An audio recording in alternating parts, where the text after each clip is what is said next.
He can be the light that illuminates the darkest corners of a novel, and the shadow that hides terrible secrets. His innocence is deceptive, his potential is limitless. This carefree child you see now could become anyone, literally anyone, in this story. He can become a hero, bravely fighting for justice in a world of imminent destruction, starting from the commander of the royal knights who protect the kingdom, ending with a great magician who possesses all magical techniques and knows the most powerful spells. The little hero can even become the head of the criminal underworld that rules the world of shadows, and one should not forget about his dark side, and his innocent look can hide a calculating mind. The kid has endless potential, the star of all heroes. Perhaps he will simply become an ordinary person, in which case his fate will be intertwined with the fates of other characters. In this novel, he is the key to many doors, each of which leads to its own world, full of adventures, secrets, and unexpected turns. The little boy with huge blue eyes greeted the lady. The weather was wonderful outside today, and it was a beautiful morning. Right in front of the heroine stood that same boy, whose life was like a pebble thrown into water, causing ripples that spread ever further. But the heroine had to answer this charming child in a less than sweet way, and his lazy face in the morning made her feel incredibly stupid. Large tears appeared in the boy's carefree eyes, and he clearly did not like being spoken to so rudely. The lady asked the young gentleman to get out of her sight as quickly as possible, while the boy frantically tried to run away, asking for forgiveness. He slammed the door of the room in fear, and the stately red-haired lady in a scarlet dress was left alone in the office. Clutching her fan tightly, the lady began to feel nervous because she had frightened the boy again, just to think that she had to make that sweet face cry. The main character's name was Belinda, and a whole month had already passed since she found herself in this novel, and the worst thing was that she couldn't say what she wanted. Belinda's life was written down verbatim, and she had to say only the lines that the system suggested. The novel's heroine was Belinda Blanche, a lady with red hair, and her ferocity and depravity were hardly rivaled by anyone.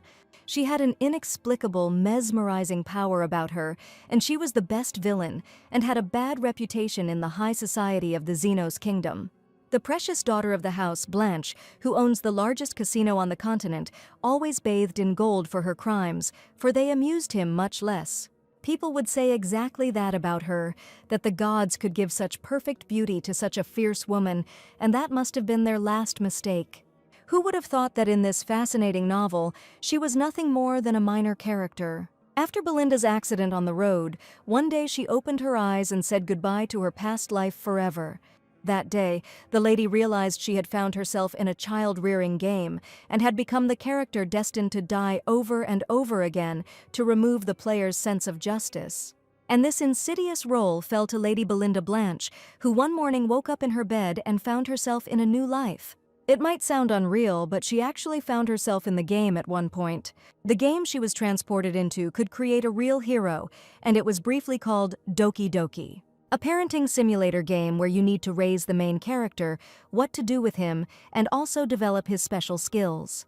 The player is Ophelia, a fallen aristocrat who sought refuge in the kingdom, and one day she saw a strange dream.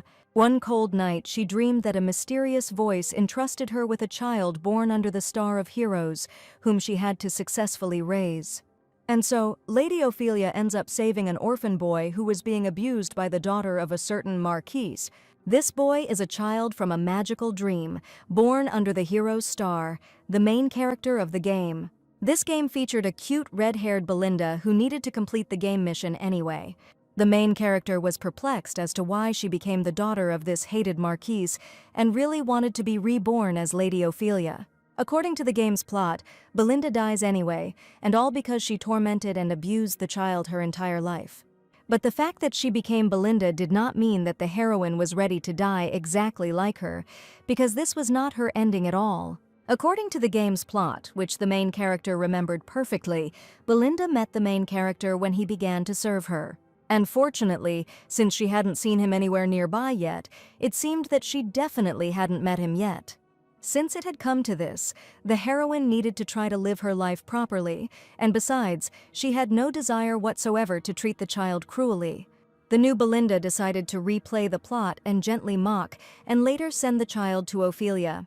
Besides, Blanche's family was the richest noble family in this history, and she would be able to take care of the charming child, spending all her gold on him. While she was carefully thinking through her new plan, suddenly a loud crash was heard in the room. The frightened maid stood right next to the door, with a broken porcelain vase lying next to her. Belinda didn't want to scold the maid because she accidentally dropped the vase, and no one in this life is destined to make mistakes. The villainess decided that she should definitely smile at her so that the girl would not worry so much, but the maid knew her mistress very well.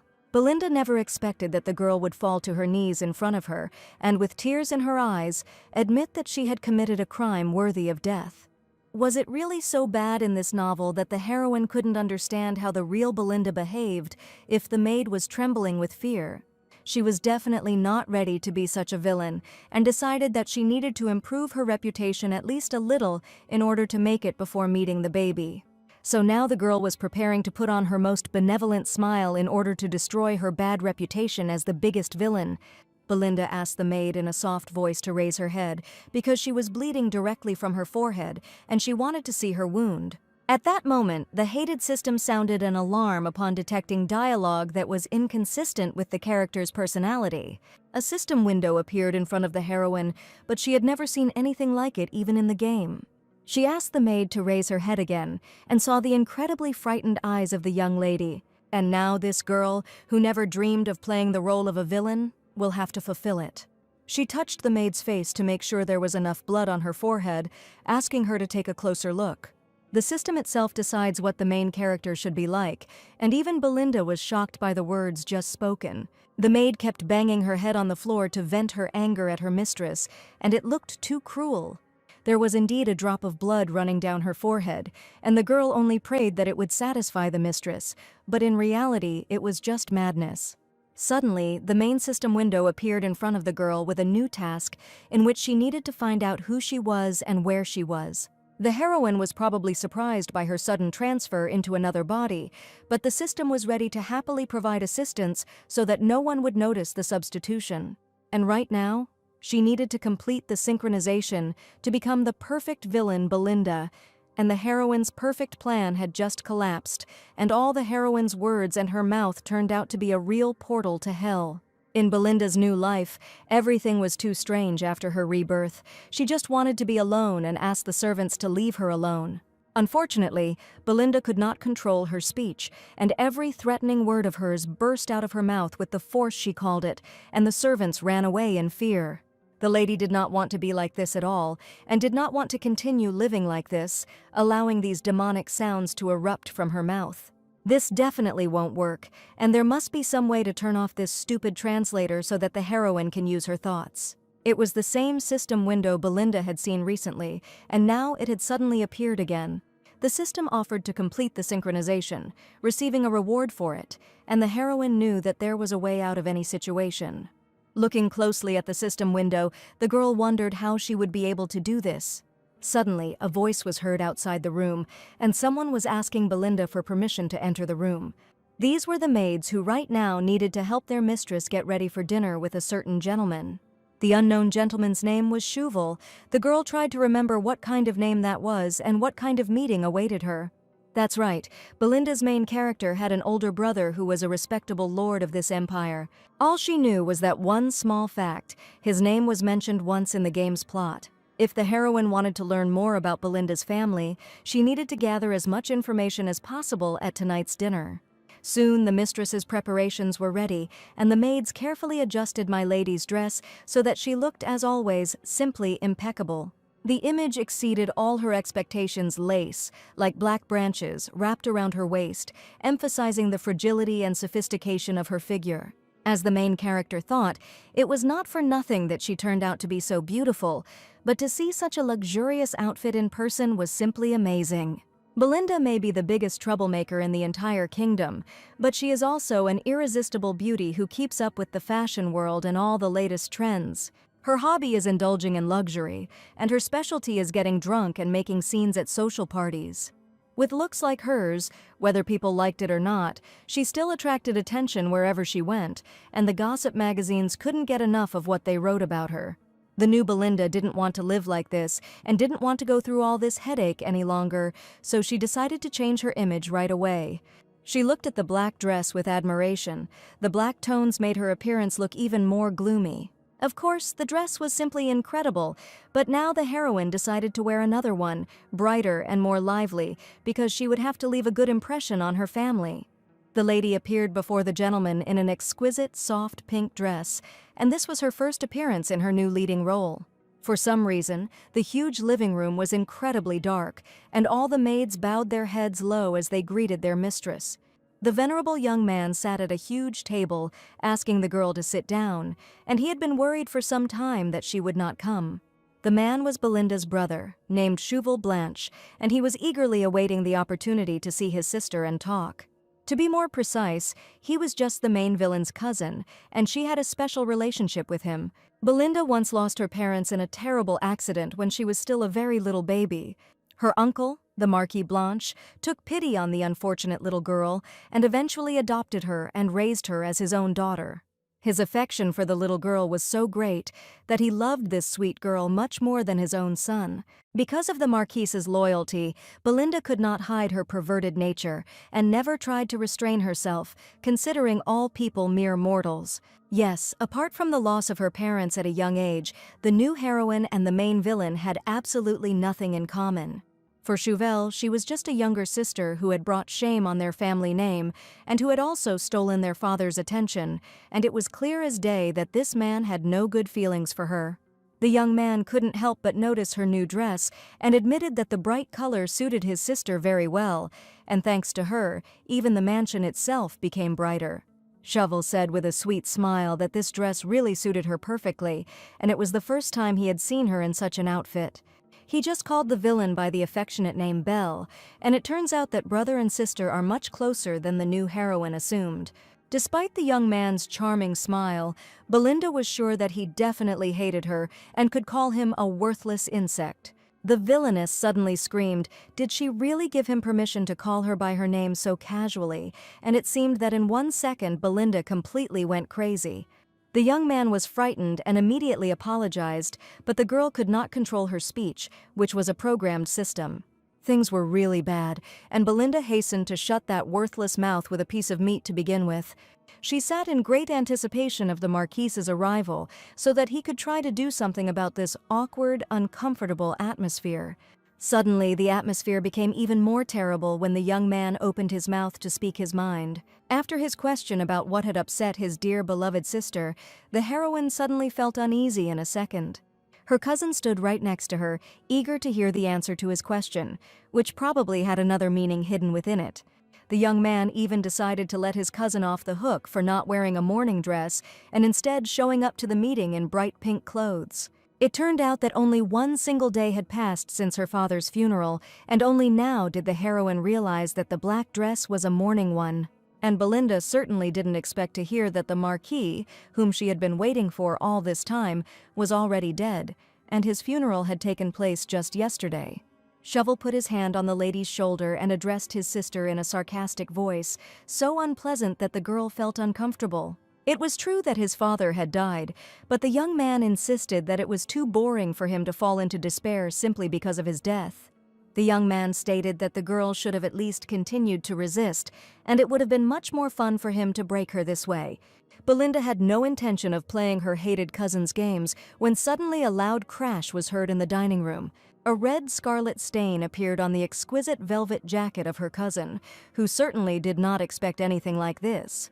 The maids started screaming in fear the young master was wounded, and they asked someone to help stop the bleeding. In fact, the villain just did absolutely nothing. It was ordinary wine, and her cousin decided to present it in a completely different light. Drops of wine were running down his jacket, and he was writhing in indignation to show that his sister did not respect him enough. The butler immediately ran up to the young man, intending to call a doctor, but the cut was really not that deep and he was completely fine. Cheval pretended his sister was a terrible villain, admitting he heard that the lady left her maid to bleed to death in her room today.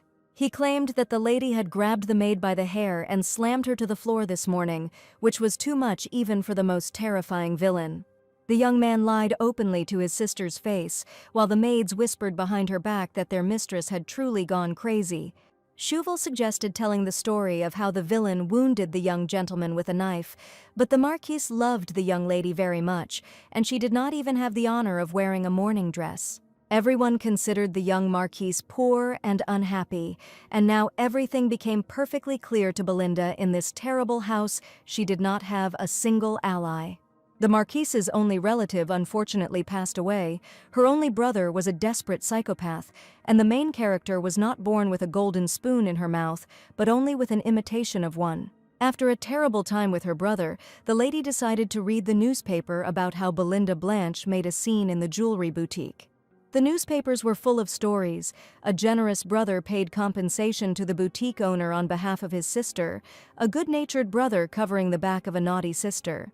Belinda considered this terrible man a real psychopath because all this time he provoked her and invented crimes that she did not commit. There must definitely be reasons why Belinda was so hot-tempered, and the heroine tried to guess. In fact, in her new life she wanted to get along with the local family, but unfortunately everything turned out quite differently. In her past life, the heroine lost her parents, and because of this she had to live with her aunt. And she always had to tiptoe around there in her house, even after she graduated from high school, and then she decided to run away and live on her own. The girl worked tirelessly every day, but now there was no point in going back to the past. It was more important to sort out this situation. Last night, Belinda managed to test the damned Belinda translator, and it was good that it worked without deviations even in your written request. The translator could not be activated if there was no one around the main character and no one could hear her. However, she was never able to find out in detail how to increase this synchronization. Most of the reasons for the death of the main character, Belinda, were connected with other heroes, patrons of the other world. The patrons recognized the protagonist's talent and helped the player, while at the same time demonstrating their affection. They punished Belinda for her cruel treatment of the protagonist. If the heroine continues to spew insults at the protagonist, she will definitely be killed at any convenient opportunity. In such a situation, there was certainly a choice better than just running away. The heroine was very sorry that she would not see the Marquis, but now her salvation was a priority. The headmaid entered the mistress's room and, after asking for forgiveness, told the mistress some important news. The heroine was afraid that perhaps the lady could hear her words, but fortunately she came to tell that the mistress had a new servant.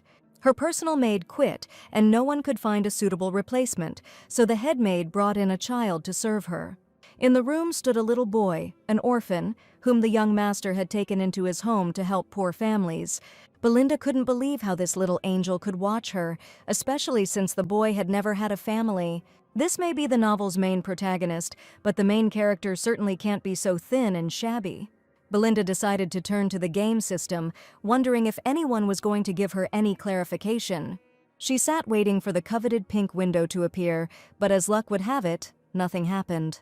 This maneuver didn't work right now, the system window didn't appear, and Belinda had no choice but to talk to the boy.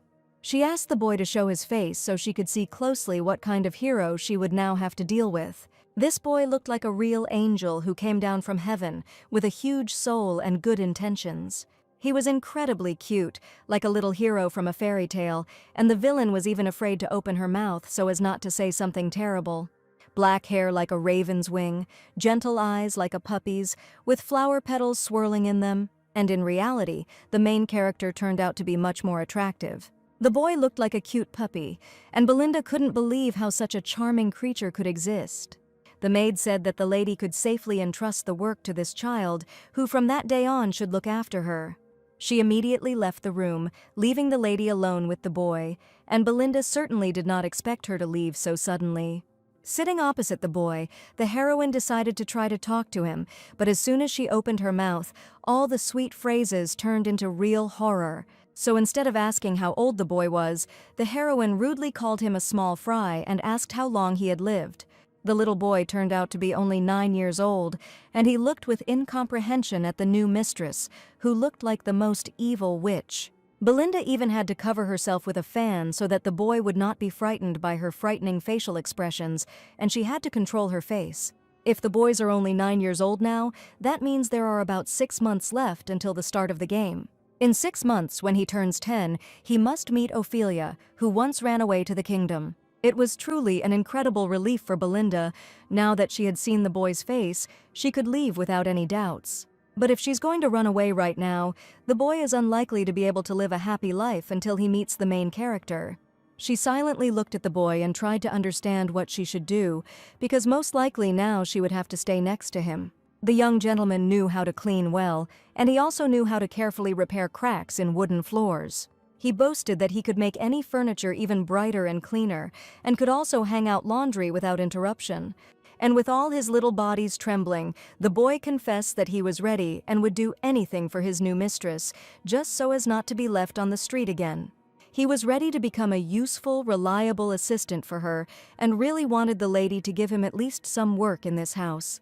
After the previous heroine left her aunt's house, she had to work to earn a living, thus living a worthless life without even having any hobbies. And in this harsh reality, the main character was her only joy, which brightened her life on cold evenings. So if she just runs away to save herself, this action will ruin the boy's future, and she will definitely regret it for the rest of her life. She had only 6 months left before the fateful meeting, and she had absolutely no other choice. In 6 months, she will never see this boy again, their destinies will diverge forever, and now she must definitely become responsible. She needed to hand the main character over to Ophelia safe and sound, and then part ways without any regrets, and that was her plan. Suddenly, a system window appeared before the lady's eyes, which did not appear when she needed it. The heroine was given the next task to give the hero's star a new name, and Belinda had to come up with a name for the boy right now. In the game itself, the first thing you need to do is give a name to your character. The heroine was given the title of Temporary Guardian, and she happily agreed to come up with a name. After all, even domestic dogs always have a nickname. In front of her stood a little boy who still didn't even have his own name. Belinda decided not to think about it too much, but she never imagined the day would come when she would be able to say it out loud. The lady came up with a name and wanted to call the boy Leo, but as soon as she opened her mouth, she said the not very nice word, little rat. The boy looked at his mistress in surprise, and he definitely hadn't misheard. She had just called him a little rat. She wanted to call him by the beautiful name Leo, but the hated game forbade it. And no matter how she tried to enter a different name in the new player field, the hero's star always received the same name, Ratty. The lady couldn't even edit the word, and the system itself sent the suggested name for the boy. She wanted to name him Leo, so that he would grow up strong and brave like a real lion and become a wonderful person. The villainess burst out laughing and declared that the name Little Rat suited him perfectly because he was as mangy as a rat. She tried again and again to call the boy Leo instead of the terrible word, but the system constantly translated and the ridiculous name Rat came out of her mouth. Therefore, it is not possible to edit the name, and the system asked the villain to behave as befits her age. Her filthy mouth had ruined everything again, and Belinda couldn't even call the boy by the name she had chosen. Belinda was so angry that she sent the hated translator, as well as the entire game system, to hell. She was definitely not ready to ruin her good mood because of such stupidity, so she asked the little rat to follow her. Now she had to become his mistress, and the heroine had to give the boy his first task. After a hard day, the boy finally reached his bed and collapsed onto it like a huge, heavy sack of cement. His legs even gave way. He had absolutely no strength, and as soon as he closed his eyes, a terrible disaster appeared in his thoughts. On the other hand, he was relieved that in the end he had not been sent to an orphanage, and that this was surely how one should serve one's mistress. The first thing the lady did was send the boy to wash himself, declaring that now the whole room was dirty because of him. The boy carefully tried to obey Lady Belinda and polished himself until he shone with fragrant soap and a soft sponge. The lady admitted that she would not allow him to walk around with these sticks instead of arms and legs, and for the first time in his life the boy ate well. In front of him stood a small black cake, and the young gentleman had never seen anything like it before, thinking that it was stale bread. Looking at the angry face of the lady, he was ready to eat anything, just not to see her angry look. The young gentleman had eaten spoiled food many times before, but as soon as he put a small piece of cake in his mouth, he didn't believe that such a thing was possible. The delicious aromatic piece of chocolate cake turned out to be so sweet that the boy chewed it in silence for some time. This chocolate dessert melted in his mouth, and he ended up eating until his belly became nice and round. Lying in a soft, cozy bed, the young gentleman could not believe that always washing and eating well until you are full was really that very job. For some reason, the boy felt guilty, because if you think about it, he did absolutely nothing for his mistress. He even received an unusual name, the first in his life, and the boy was so happy that he even managed to shed tears. The director of the orphanage where the boy lived his entire life was a truly unpleasant man with a huge bald head. He called the boy "Hey You," and he was sure that was quite enough, and he had no intention of giving him a real human name. It even seemed to the young gentleman that he would live the rest of his days without a name, as the director once said. Today he has an unusual name. Now they call him Little Rat. This was the first name in his entire life that he was going to keep. Just think. The lady allowed him to work in the estate, gave him a name, and the boy thought, maybe the lady is scary, but she does not seem like a bad person. Tomorrow he was going to make every effort to help his first mistress, and he was ready to give his all despite the task. The boy dreamed of only one thing. Perhaps she would be the moment when he would become needed by someone in this huge world. His small eyes were already almost closed. He didn't even notice how the young man entered the room. It was another resident of the estate named Toma, who today became the roommate of the young hero. I slowly rubbed my eyes. The young gentleman said his name, and the word rat from his mouth really sounded strange. Toma was sure the boy would come home in tears after his first day of running errands for this witch, but he looked absolutely fine.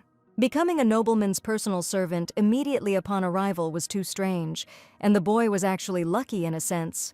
But Thomas was not too pleased, because in his time the servants had to sleep in the stables, and he was ready to teach the new resident all the harshness of this life. He turned to the boy, saying that if he became a servant to the mistress, then he would definitely have a hard time. The little rat wanted to know what the boy meant, but he asked not to take his words into account, especially since it was only the boy's first day. He just warned him that he should get ready, and his story would not be the most pleasant. And since the gentleman was really so interested, Toma agreed to tell the whole truth, but in fact he had a completely different intention. At this time, the young gentleman was about to tell the boy a scary story, while the lady was thinking about how to take good care of the boy. The main villain was executed in public view in front of a crowd of people, and one day, dissatisfied people decided to carry out the execution. Most of the locals wanted the villain dead, but the young man had one last question he was going to ask before cutting off her head. The young man wondered why the girl was so cruel to this innocent child, and whether Leo was really just a child who could not refuse her. Before her execution, the main character Belinda only laughed while her neck was shackled with wooden shackles. The lady confidently stated that Leo was born to be walked all over, since she is a purebred aristocrat, so she is instinctively disgusted by the dirty blood of commoners. Hearing this answer, the young man only grinned, and it seemed unlikely that they would ever be able to talk again. On this day, Belinda was executed, and the young man who carried out the execution decided that letting the lady go without pain was his last mercy. This was one of the endings of the novel The Crown Prince's Unfaithful Knight, where the main character faced inevitable death. The new Belinda woke up in a cold sweat and screamed loudly in her bed, remembering the terrible dream. Luckily, it was just a terrible nightmare. Her neck is still in place, and her head was definitely not cut off. The dream really turned out to be just a nightmare. The heroine had accumulated too much stress over the past few days. Before she could open her eyes, she immediately saw little Leo sitting next to a bucket and carefully wiping her window, lived in the lady good morning. She asked why the boy was here so early, since the lady was still asleep. Just recently, I warned the boy at home, or rather, he warned him immediately, as soon as he considered it useless. He assured her that in the future he would have to work so hard that his fingers would wear out and bleed, and all just so that the lady would notice. Leo looked like an angel, harmless, and the villainess tried desperately to hold back her urge to cry, but she really couldn't stand the sight of Leo working. If she says something now, the young master will definitely be upset, but people will misunderstand and think that the lady is bullying the child. Belinda decided to nip things in the bud and turned to respected translators to ensure they wouldn't misrepresent her words. She asked Leo to never do anything again, and the young gentleman was completely at a loss because his roommate was saying something completely different. The young gentleman even offered to do some other work instead of cleaning, but the villainess confidently repeated only one thing. So that the boy no longer dared to do anything else, he just sat in the corner and sat there, calmly, without doing anything. The villain asked him to just rest, but for some reason Leo looked like this when she didn't give him work, then stole candy from him. Leo hesitantly asked if he could at least make the bed so he could be of some use. He suggested shaking out all the blankets and putting them back on, since his new friend had clearly made it clear that the lady above would return him from the house. Belinda's inner world was torn apart, and she could not feel at peace at all in the body of a villain. Something was clearly going wrong here, and the heroine was trying to figure out how she could avoid forcing the child to work and still fulfill the game's plot. It turned out to be much more difficult than she had imagined because she couldn't act real. With great indignation, she nevertheless allowed the boy to move the bed, warning him not to leave a speck of dust on the bed. 5 days later, the boy already looked more cheerful, but Leo certainly didn't look like the cleaning fairy he liked so much. Belinda definitely felt that there was some misunderstanding here, but she was still afraid to ask the boy directly. Life with Leo must be different. This boy sees a villain every time. It looks like there is a witch standing in front of him. The boy ran happily across the courtyard of the mansion, and the heroine, looking at him, decided that she simply needed to keep an eye on him. Joyful Leo was incredibly happy because the lady gave him a new task. Now he definitely felt useful. He dreamed of becoming as cool as his roommate at home. From that moment on, he couldn't make a single mistake. Every time he looked at his mistress, he was still afraid of her, and the main villain of the novel still inspired fear. While the boy was looking at his mistress, he completely did not notice how he accidentally tripped over a small stone and was no longer able to stand. Lady Belinda continued to look at him from the second floor of the mansion. The boy was scared. She had been watching him all this time. Toma warned that if the lady noticed any misbehavior, she would not take her eyes off the boy all day if he made even one mistake. It would be the end for him. There was something more important for him now. The snow-white clean blankets lay on the ground right in front of the boy. The blanket quickly got dirty, and young Leo was ready to burst into tears right in the courtyard of the mansion. He carefully folded the blanket and carried it back to the maids as quickly as possible, and the whole way the boy was worried that he had managed to ruin everything. The thing he didn't want to do more than go back to the shelter was go back to the orphanage, and that was the only thing Leo was really afraid of. So he decided to go to his mistress and tell her the whole truth, that he accidentally tripped and simply dropped the washed blanket. He entered her office and, bowing his head low, asked the lady for forgiveness, holding the bed linen tightly in his hands. Suddenly the lady asked the boy to raise his head higher and look her straight in the eyes. She held in her hands a pair of gilded scissors that sparkled in the rays of the setting sun, and with these scissors she approached Leo. The lady declared that it was finally time to deal with the boy's head, and at that moment she looked like a real witch. As soon as Leo saw the sharp scissors, he became incredibly scared and didn't understand what his head had to do with it. Belinda admitted that she could no longer tolerate this disgrace, to be honest. This moment had been bothering her from the very beginning. She knew that sooner or later Leo would stumble, and there was only one problem: she just needed to tidy up his hair. Any hairstyle would suit Leo, and the villainess said with a grin that the boy could walk around without a head, just like before. Of course, she didn't mean it that way at all, and didn't want to frighten the young gentleman, who had already accidentally dropped the blanket and started crying. The baby cried loudly and promised to become a good boy and never make mistakes again, so that his mistress would not hate him so much. No doubt he thought the villain was going to cut off his head just because of the blanket he had just dropped. Belinda wanted to scream so that Leo could hear her, that it was just a misunderstanding, but unfortunately she had no control over her speech at all. And the next second the boy was ready to fall right onto the floor. He slowly closed his eyes and began to sway from side to side. Leo's life at the orphanage wasn't easy. The director would send the boy to prison every time for the slightest misbehavior. Each time he called him a useless brat who didn't know how to make a living and was always lazy. One day, one of the boys saw that Leo was sleeping in another room and immediately reported it to the principal, calling the boy a real lazybones. The director sent him to a cold dungeon until the morning so that the boy would have time to think about his behavior and laziness. Leo screamed and cried to be released from prison, but the director never listened to an innocent child and did as he saw fit. Salchishka complained to the director about Leo, saying he had soiled his blanket, and the brazen deceiver's name was Chiron, who allegedly couldn't calm down for a long time after that. In the dark, lonely room, Leo peered through the crack and was sure that if he were that boy, he would never have thrown a tantrum. All his childhood he dreamed of a mother, a loving family, warm care and delicious food, but unfortunately, Leo never had this. He dreamed of becoming the best child in the whole world, if only he had the opportunity to experience the warmth of a family with loved ones. Leo had to call a doctor, who suggested that the boy was probably experiencing severe stress due to the sudden change in his environment. Moreover, the doctor warned that Leo looked too exhausted due to lack of sleep, and all this spoke of his bad life. The doctor asked the lady to give him some medicine today and to monitor the boy's condition further so that he could recover in a calm environment. Belinda never imagined that the boy could faint so suddenly due to lack of sleep or severe stress. While the lady was sitting by his bed, she decided that right now it was necessary to call up the system window to check the child's health. The heroine immediately received a notification the boy's stress level was off the charts, food would cause complications, and the hero needed proper rest and nutrition. Belinda couldn't believe she hadn't noticed his true state all this time and had been too inattentive.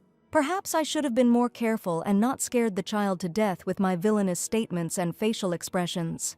And now the lady needed to figure out how to increase the speed of the damned synchronization, or make sure that she and the boy would not cross paths often and that she would not cause him stress. She'll have to come up with some ideas, but if we were to guess, she didn't even see the full ending of this game and has no idea what will happen next. The game had many endings. They depended on the story route, the game was updated with endings every month, but the real ending was sad in that no one else could get through it. However, Belinda was sure that she could take care of this unfortunate child for 6 months. It seems she was just too naive. Perhaps she needs to change her plan right now so that the boy can get better as quickly as possible. Leo muttered something in his sleep, and the lady approached him to check if the young gentleman had woken up. Before he could come to his senses, Leo burst into tears and said that he was very sorry after what happened. He felt too guilty. But it turned out that the boy was still fast asleep. He was just talking in his sleep.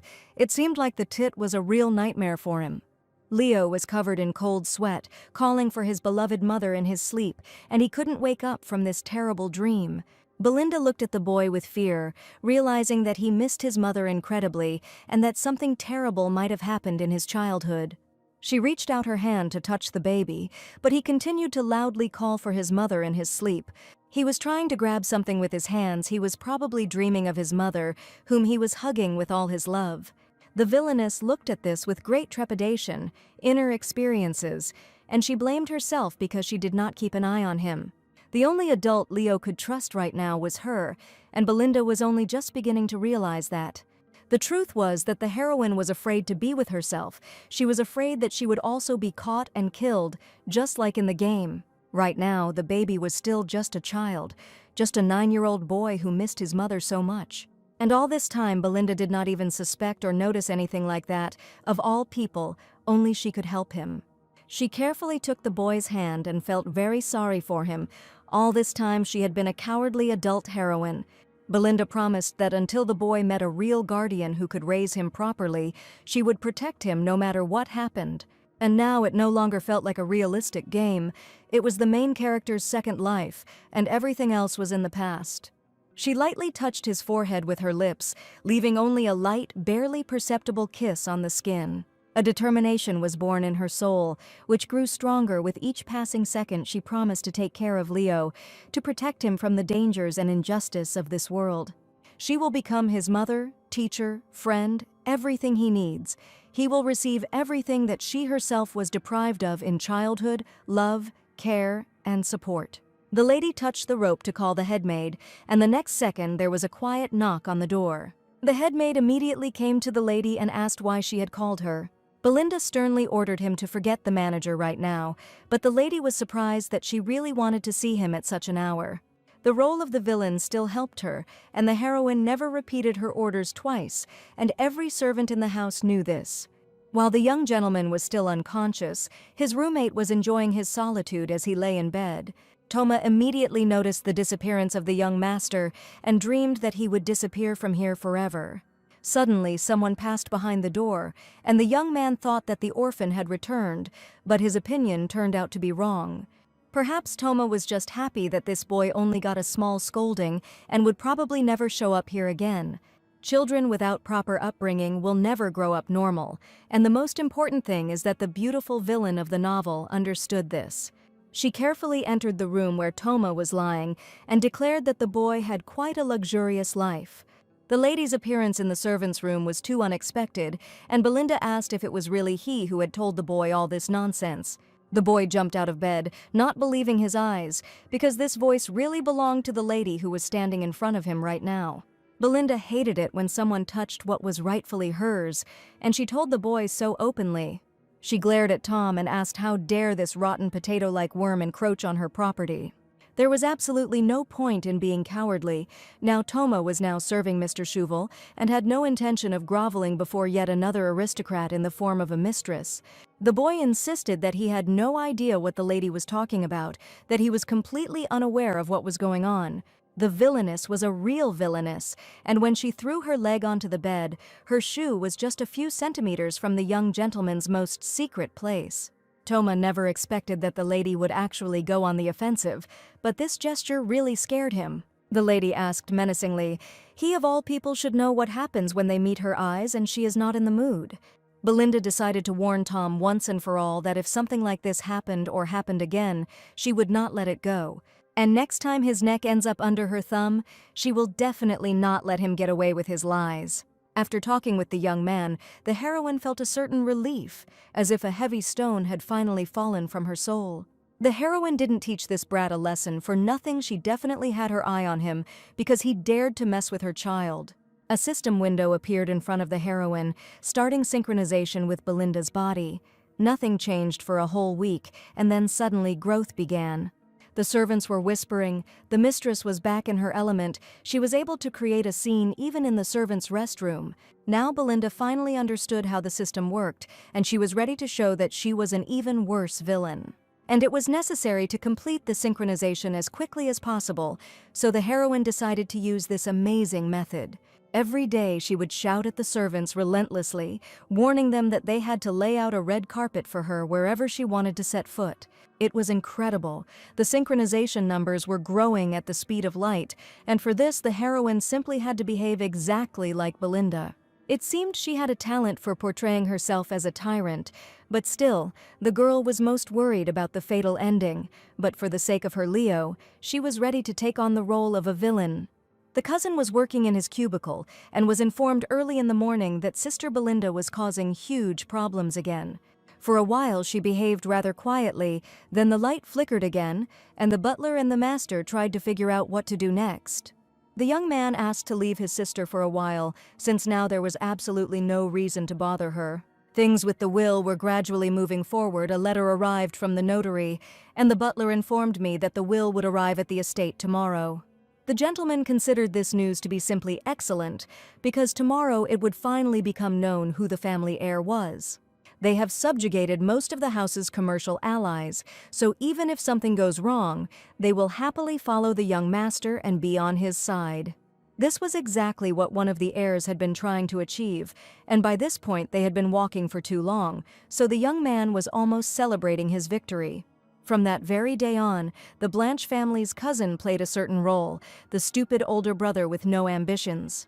He never raised his head and always remained on the sidelines, but today he was finally ready to take off his false mask. Once everything was settled, the young man wanted to find a suitable match for his sister, and since his sister couldn't stand children, he wanted to find a husband who couldn't have them. If Belinda ever had a child, they would definitely try to take the money from the family, and the gentleman did not want such problems at all. The butler understood his master perfectly and promised to find someone suitable for the role of the main villain's husband. It was an incredibly sunny and warm morning. The lady was sitting in the garden, and young Leo was fast asleep on a swaying hammock. There was silence all around, broken only by the singing of birds and the buzzing of bees collecting nectar from the blooming heathers. Little Leo slowly opened his eyes while lying in a hammock, and a small green leaf landed on his nose. As soon as he opened his eyes, he immediately became frightened because he saw the lady in front of him, and there was only one strange thing.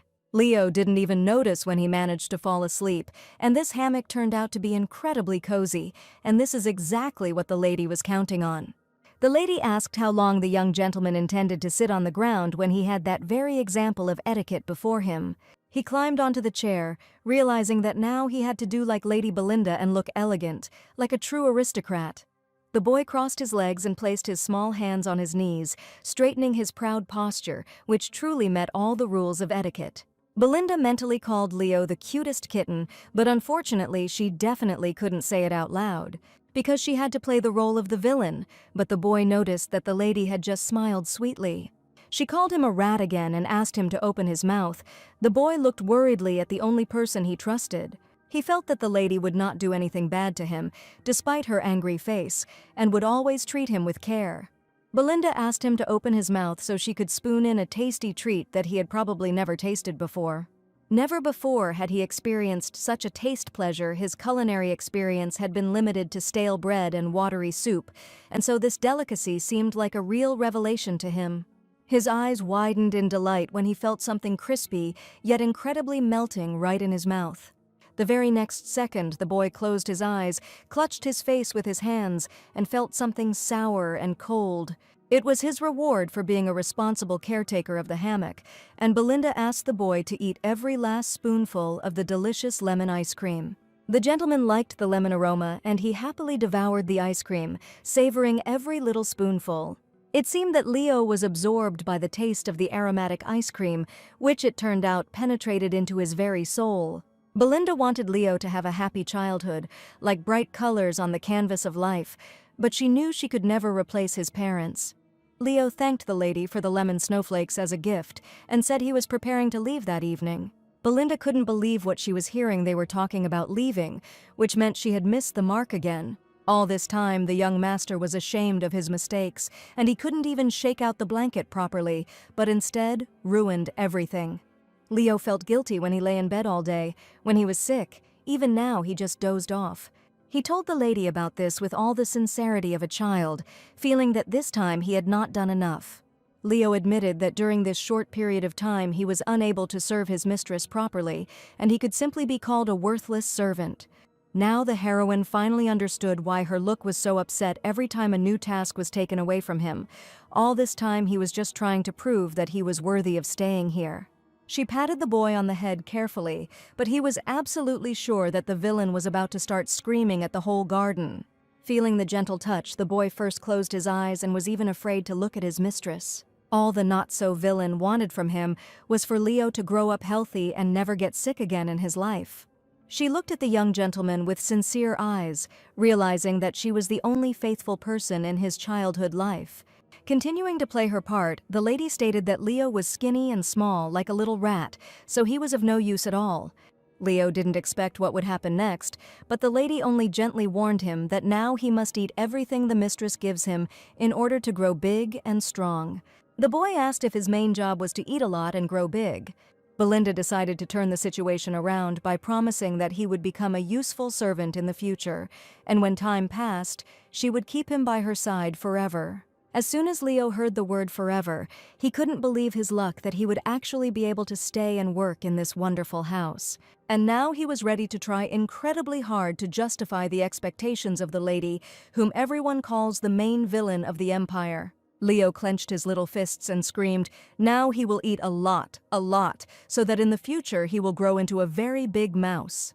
Belinda managed to somehow persuade the boy even in the villainous language, but she was glad that he finally understood everything. The boy smiled at the lady with a sweet, charming smile, and her soul felt incredibly warm. Her heart started pounding wildly, but she tried to hold on to her not-so-pleasant villainous smile so as not to scare Leo away. Suddenly, the headmaid approached the lady and asked Lady Belinda to pay attention to her. The headmaid rarely appeared before her eyes. This meant only one thing: something had definitely happened. She said that the young gentleman insistently asked him to sit down, and that it was Belinda's cousin who was being talked about. She didn't want anyone to ruin their precious time with Leo, and asked her brother to come here himself if he really needed it. The headmaid continued to insist that the lady must go, and her serious tone indicated only one thing: something urgent had happened. And the whole thing turned out to be that you placed a notary with the will of the late Marquis, which everyone had been waiting for a long time. A few days ago, the maids were working tirelessly at their duties, and they were so tired that they couldn't even stand on their feet. One of the girls had to get up before sunrise today, all for the sake of some purchase in a boutique, and the maids were discussing how they could no longer tolerate the abuse. They knew that when the young master was appointed as the new head, the Villainess would no longer be able to say a word to them, and soon the will would be made public. The maids were discussing the lady, and one of them was a new girl who certainly knew nothing about Lady Belinda's origins. As soon as the maids saw their mistress next to them, they became frightened and began to whisper among themselves so that she would not hear them under any circumstances. Belinda already knew all about the will and the inheritance, and she knew that everyone was now talking about her behind her back. For some reason, the heroine hadn't thought about this before, and only now decided to turn to the code of laws of the Xenos kingdom. It didn't matter at all what share Chauvel got. Belinda still had no intention of staying on the sidelines. According to the laws of the kingdom, an unmarried daughter who is not the head of the family cannot inherit property exceeding a certain amount. They say that when a wealthy family breaks up, even the third generation survives. No matter what the law says, the lady should have been left with a decent amount of money. Guests, famous aristocrats, arrived in the reception room of Blanche's house, and this meeting was incredibly important. Lady Belinda appeared before the guests in an incredibly luxurious purple dress, holding her head up proudly. She noticed that there were too many onlookers here today, probably wanting to hear all the main gossip right now.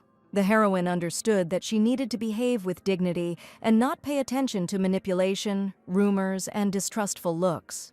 Chauvel approached his sister and admitted that it had been an eternity since they had last seen each other. The lady did not want to talk to him at all, but he asked her not to be so angry, and he heard that she got along well with her new servant. Despite his age, the boy copes with his duties perfectly, and on the one hand, it was nice to hear. In truth, her brother acted meanly. He deliberately sent Leo to completely destroy her reputation, so that she would torment the child.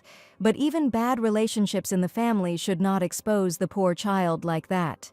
The heroine absolutely did not want to talk to this man, but the young man only asked if she was ill and looked unwell. Belinda was no longer the silly girl who always followed her brother's lead, and now she would no longer fall for his tricks. Reputation didn't matter to her. She might as well use the opportunity to increase her synchronization level. Just like the noble and elegant Lady Belinda, she needed to punish this villain properly. Elegantly waving her fan, the lady prepared to express her opinion so that her brother would finally leave her alone forever. She wondered how this worthless creature dared to touch someone like her, the Empire's main villain. Perhaps the brother wants to disgrace his noble blood, but in fact, this is what he feared more than anything in the world. After these words, his face changed drastically. He began to blush very loudly, and Belinda watched his reaction with interest. This man was not the type to show his true colors so recklessly, or perhaps the heroine had just touched a nerve in him. Finally, the brother stopped with his requests and turned his attention to the guests present. He was definitely expecting the notary to appear, and with great respect he welcomed the gentleman to the estate so that everyone could hear his father's last will. The brother and sister stood near the table where the notary was holding the main will. Everyone else was listening intently.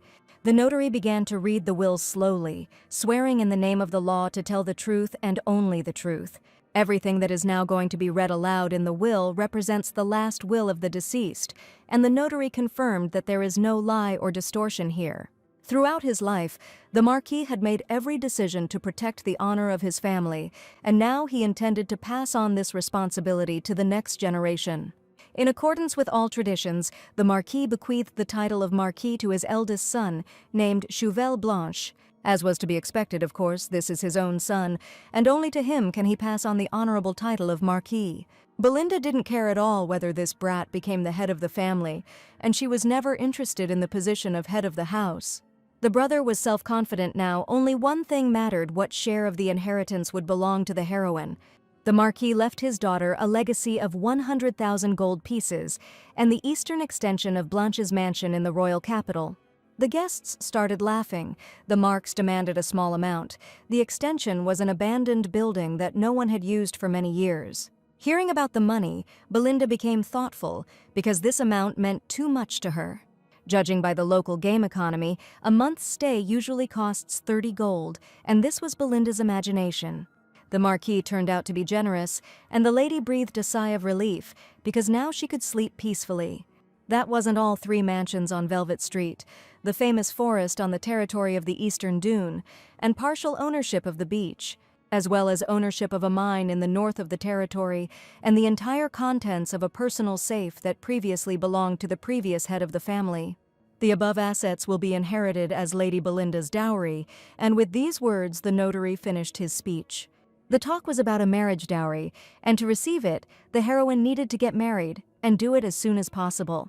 Judging by his brother's malicious grin, he definitely didn't like this idea. He was sure that everything would belong to him. Only now did he realize that even after his death, his father showed that he loved the little girl much more.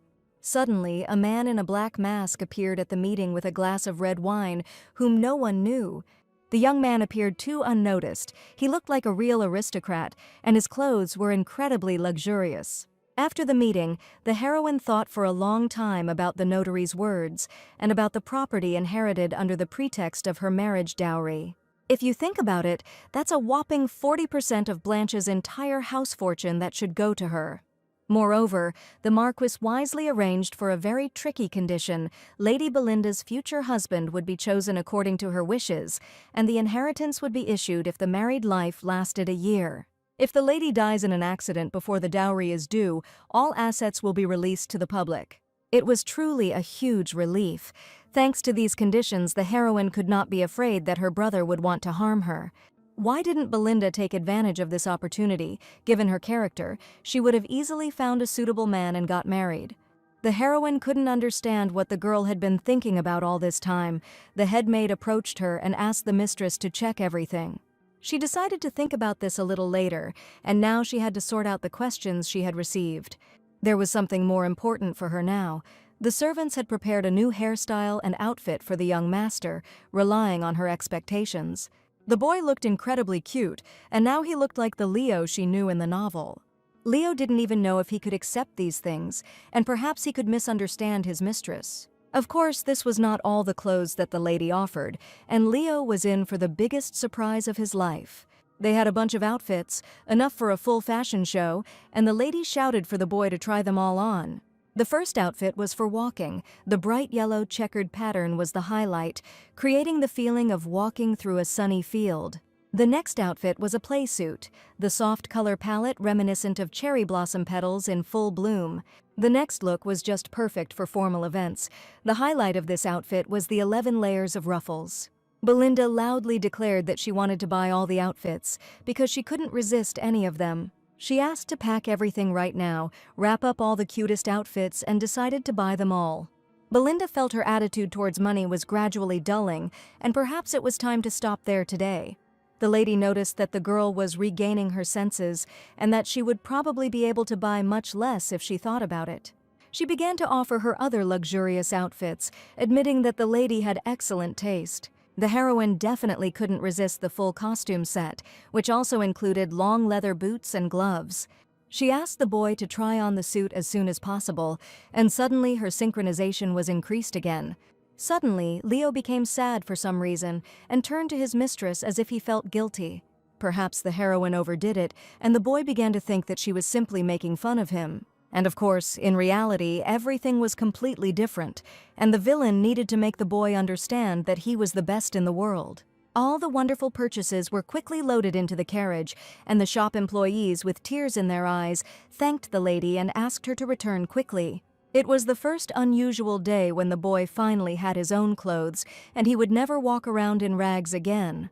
Today, Belinda was walking with her sweet Leo.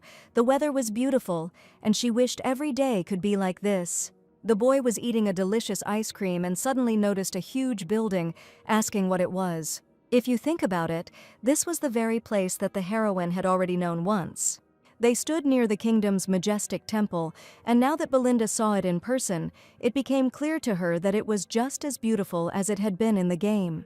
By the way, if this was a great temple, then one treasure should definitely be located somewhere here. Belinda finally found it. It was a huge sword, encased in a huge shard of ice. The heroes headed straight towards it to take a closer look at the landmark that was known throughout the empire. It is said that approximately 700 years ago, this sword was sealed in a coffin of eternal ice by the first king of the Xenos kingdom. A holy relic commonly known as the Light of Blessing, this religion is required to be obtained in the game to become a hero. This relic was priceless, possessed enormous power. In any case, the heroine decided to touch this sword. As soon as she touched it, the system issued a notification that she needed to get the sacred sword left by the first king and receive the title of hero. The system notifications were somehow strange, and the heroine read all the information and realized that this was complete nonsense. To turn the protagonist into a hero, you need to reach the maximum level in all characteristics: magic, endurance, divine power. Since magic and divine powers are opposites, it is impossible to raise 3 stats at once in a short period of time, which many players have been unable to cope with. However, since everything is different now, perhaps the heroine will be able to increase her characteristics before the original story begins. And Leo was incredibly delighted with the cold, very sweet cream, and was even afraid to eat it all at once. The Villainess kindly ordered the boy to eat absolutely everything, so that not a single drop of ice cream would remain. Strange thoughts appeared in Belinda's head. She understood perfectly well that in 6 months she would have to leave. On the one hand, she couldn't take everything that was happening too seriously, but on the other hand, she fell in love with this boy. She wondered if Leo would even want to become a hero and how his future would turn out. She didn't even think about it when she played. There are clearly defined good and bad endings, and she aspired to be a hero with a happy ending. This is the future she dreamed of for Leo, but not the future Leo will choose for himself. In this case, Belinda decided to reconsider all her rules and act as her heart tells her. If Leo is happy with any ending, that will definitely be enough for real joy for both him and her. After a pleasant walk, the lady returned with her little assistant, and the butler greeted them politely. She asked to heat the water for the bath so that she could wash herself immediately, but the butler warned her that something needed to be done before that. Right now, the lady has a guest waiting for her, but Belinda definitely didn't invite anyone today and didn't want to see anyone. This was some kind of nonsense. The lady's character was so terrible that she definitely could not have friends for such meetings. Perhaps this was some kind of gross mistake, or perhaps her cousin simply sent someone. In the office, in the rays of the setting sun, stood a venerable gentleman in a black mask and black robe.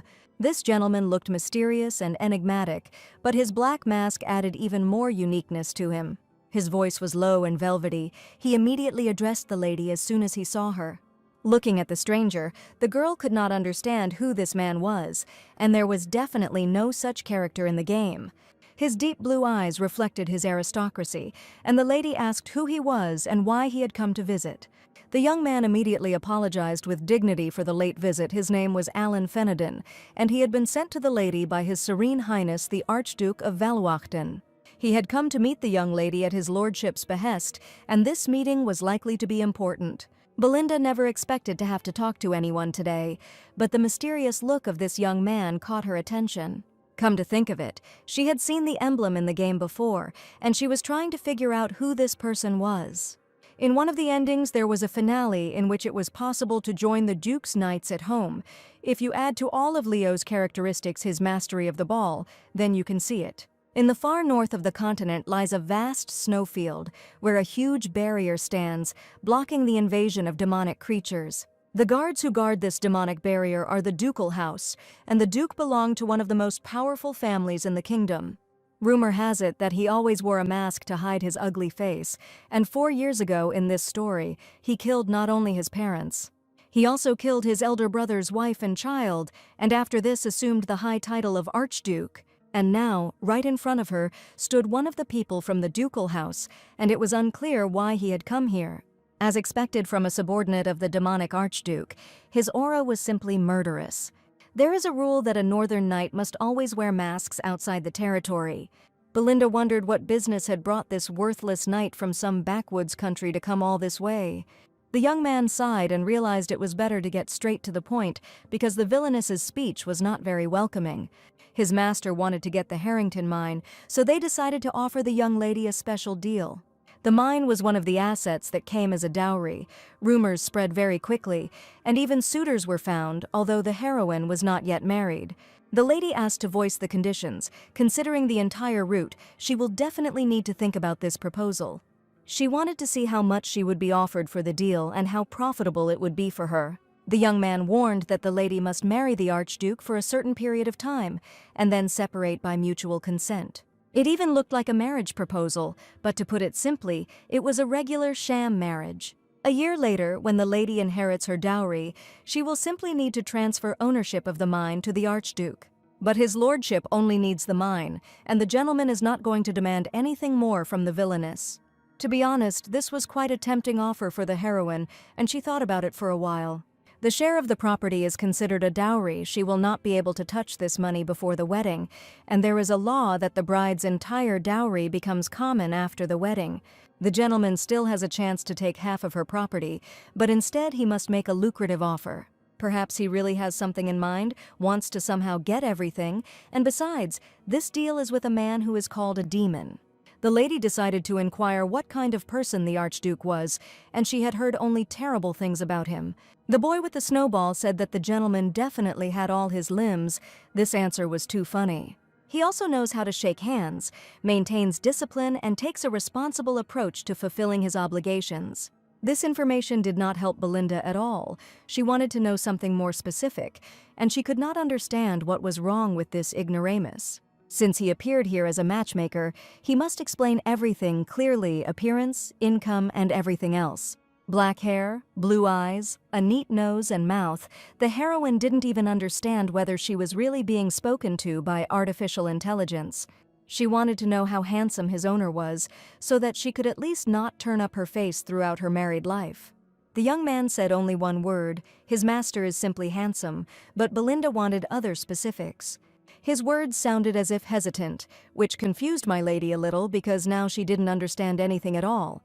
The unexpected young man admitted that this question was difficult for him to explain, and suggested that the lady had also heard rumors about his lordship. Rumors did indeed reach us. People said that this man was a real tyrant and despot. The young man might say that this is all a misunderstanding, following all the stereotypes and false rumors, but the Archduke is actually a gentleman, cold to others. The young man stated that all the rumors were definitely true, and he had nothing more to say about it. The Villainess loudly slammed her hand on the table, announcing her important decision. She confidently admitted that she was ready to reject his lordship's offer because she knew absolutely nothing about him. She also warned that never, under any circumstances, should the young man act as a matchmaker to anyone else. The young man sat silently in the chair while the lady asked the servant to escort the man out immediately as the conversation was over. He continued to sit and wait. Belinda could understand what was wrong with this fool. Thanks to him, she came up with a great idea. She should propose such a deal to the other two nearby, asking how much they wanted to receive before the divorce. This was not all that the young man wanted to ask, and suddenly he approached the lady, tall and stately. He gently touched her chin, and Belinda looked in bewilderment at the young man who dared to touch her. Looking with his bottomless blue eyes, he asked the girl where she got this necklace. The lady wore a black necklace with a large flower pendant around her neck, and she didn't understand why he was asking about it. She waved her fan and hit the young man on the hand because for some reason he dared to touch her. He once again apologized for his rudeness, and the Villainess screamed at him, asking why on earth he decided to behave like that. He scared her a little, and she thought that he wanted to take revenge on her for refusing his master. She didn't understand what was wrong with her necklace. The young man admitted that he definitely liked the design. The design of this item was quite ordinary. The heroine wore this necklace from the first day after her rebirth. What was more important was whether he really liked it. A lace necklace would hardly suit a manly man's neck. Therefore, the heroine was now completely at a loss to understand what this attractive gentleman needed. He offered to sell the necklace, but the Villainess refused and asked the stranger to simply leave the room. Alan suddenly announced that he was going to stay in the capital for a short time, and this could only mean one thing. If the lady still changes her mind, she can contact him at a certain address, and he will definitely be waiting for a new meeting. At parting, the mysterious gentleman asked her to take care of herself after this meeting. The lady was left with completely incomprehensible impressions. The next day, the maid accompanied the mistress to an interesting place where she had definitely never been before. They stood near the very same outbuilding in which Belinda could now freely live and manage it. She asked the maid to open the door so she could look inside and understand what she was now dealing with. The building may look shabby from the outside, but inside everything was quite nice, and it was no wonder the heroine mocked Toma back then. She carefully invited Leo to come inside as well, while the frightened boy tried to gain trust outside. Everyone says this place is very strange, so the boy was incredibly nervous and looked around. Someone told him that scary ghosts live here, and that is why this place is called Too Mysterious. There are spirits and mythical creatures in this world, so there is definitely nothing strange about the existence of signs. While looking around the new room, Belinda noticed a drawn curtain and immediately decided to see what was there. The view outside the window was definitely not what she expected, and even the Villainess fell silent for a moment. She had, of course, heard about the beautiful view of the river, but no one had ever told her about this cemetery before. Indeed, the view from the window onto the cemetery was not the most pleasant, and the boy became even more frightened when he saw this. As it turns out, there was a time when Blanche's house was once poorer than the poor, forcing them to sell their property. Then an ancestor was born who had a clear talent for running her business, and the wealth that Blanche's house now has is the result of that ancestor's efforts. With a huge fortune, they bought up a lot of land around the house and built the current main building. But the only thing is, this place became a reconstruction and a cemetery where the ancestors sleep. Now the heroine could calmly take care of Leo without worrying about prying eyes, and the freedom in the annex was much better than in the main building. She realized that now a more luxurious new life could begin, and asked the boy not to stand with his mouth open, but to follow her. She showed him one of the rooms, and from that moment on, the young gentleman was to live here. The boy was scared. Would this room really be like the one in the orphanage? Scary and cold? What he was most worried about was that there would definitely be ghosts in this house, and he would no longer be able to live a peaceful life. He closed his eyes before the lady opened the door, praying that there were no ghosts in there. All the boy's fears were not justified. As soon as he opened his little eye, he saw something incredible. He saw a huge, beautiful, bright room with exquisite furniture, a bed, and outlandish curtains. He couldn't believe it. This was really the terrible cell in which he would now have to live. Looking around, Leo noticed that this definitely didn't look like a solitary confinement cell. It looked like the child's room that Chiron had spoken of. The boy asked the lady if she had gotten the room wrong because he couldn't believe he could be there. Belinda asked if the young gentleman was unhappy with someone, but she simply misunderstood his thoughts. It didn't seem like the truth to him at all. He couldn't believe that he could just stay in such a wonderful room. The lady did not explain anything more and admitted that she was tired, and the boy could do whatever he wanted today. Leo stood in the middle of the cute, cozy children's room and couldn't believe that he could really stay here. He gently touched the soft down blanket with his finger, which he had never had before in his life. He had no idea that a blanket could be so soft and pleasant, and that you could even lie down on it. Closing his eyes and gathering his strength, he finally decided to do what he had dreamed of his whole life. The boy collapsed onto a soft, cozy, clean bed that smelled of washed linen. He began to roll on it in different directions, feeling the pleasant softness on his body, and he was supposed to sleep in this bed. The boy's happiness was beyond words. The bed was incredibly soft, and he certainly hadn't had anything like it at the orphanage. He decided to get a good night's sleep before tomorrow, but since it was Lady Belinda's furniture, he knew he couldn't make a mess of it. That same evening, he lay down in his comfortable bed, closed his eyes, and sighed with relief. Leo felt a calm silence around him. He felt completely safe. He looked intently out the huge window. At the orphanage, everyone usually gathered in one room to sleep, but now he was completely alone in this beautiful room. It was as if he didn't even know how to behave, having lived his whole life in an orphanage where there weren't such wonderful conditions. Carefully opening the door, Leo decided to go out and look around, and suddenly saw an open door as well. A bright light was shining from the next room. The lady was probably there right now. It all seemed like a magical sun to him, and since he was a little scared, he decided to go into this room. There was a huge white canopy hanging on the bed, which hid the person inside. Mrs. Belinda was definitely there, and she saw the boy trying to enter her room. The lady settled comfortably on the huge bed, placing soft pillows in front of her, and was about to drink herbal tea. The mistress hadn't even gone to bed yet, and the villainess laughed, wondering if the servant hadn't dared to fall asleep first. The second mug contained warm, hot milk, and she offered the boy to drink it before bed so that he could sleep soundly. The heroine had a book in front of her, and she decided to give Leo the opportunity to experience its elegant reading. She asked the young master to be a good servant and listen carefully, and Leo, clutching the soft pillow, was determined. Once upon a time, in a certain kingdom, there lived a princess who was bewitched by black magic. The magic was so terrible, it was more like a curse that made you say the exact opposite of what you wanted to say. The princess loved everyone, but the words that came out of her lips were cold as ice, and every pleasant thought she had was replaced by a negative one. Her thank you sounded completely different and became something like, "Somehow you dare give me this trash." But the most painful thing in her life was her confession of her feelings to the prince with whom she had long been in love. She just wanted to confess her love, but said that she hated this man more than anything in the world. She was a person who embroidered handkerchiefs thinking about her prince every night, and afterwards was so upset that she couldn't swallow a bite. However, in the castle, from outside it, people believed only what the princess said out loud, and because of this, the prince began to distance himself from her.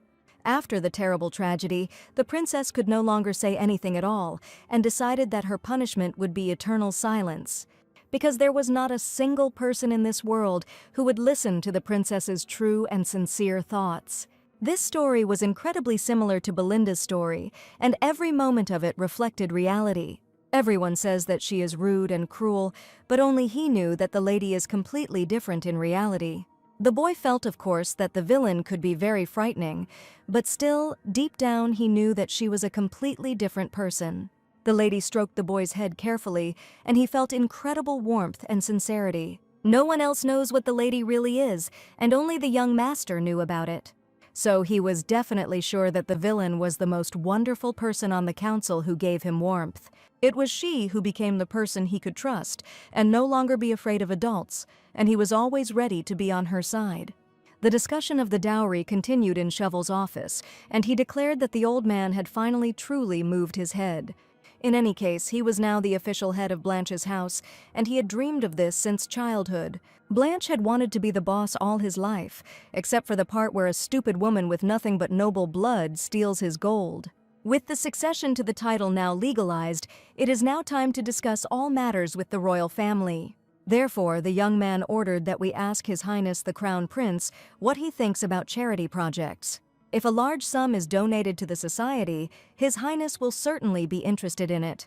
After the Marquise's death, he still clung to his leg, and the young man did not understand whether this girl had really been dear to him then. The son had no intention of indulging him, and even arguing again would have been useless, because his father had long since been buried in the ground.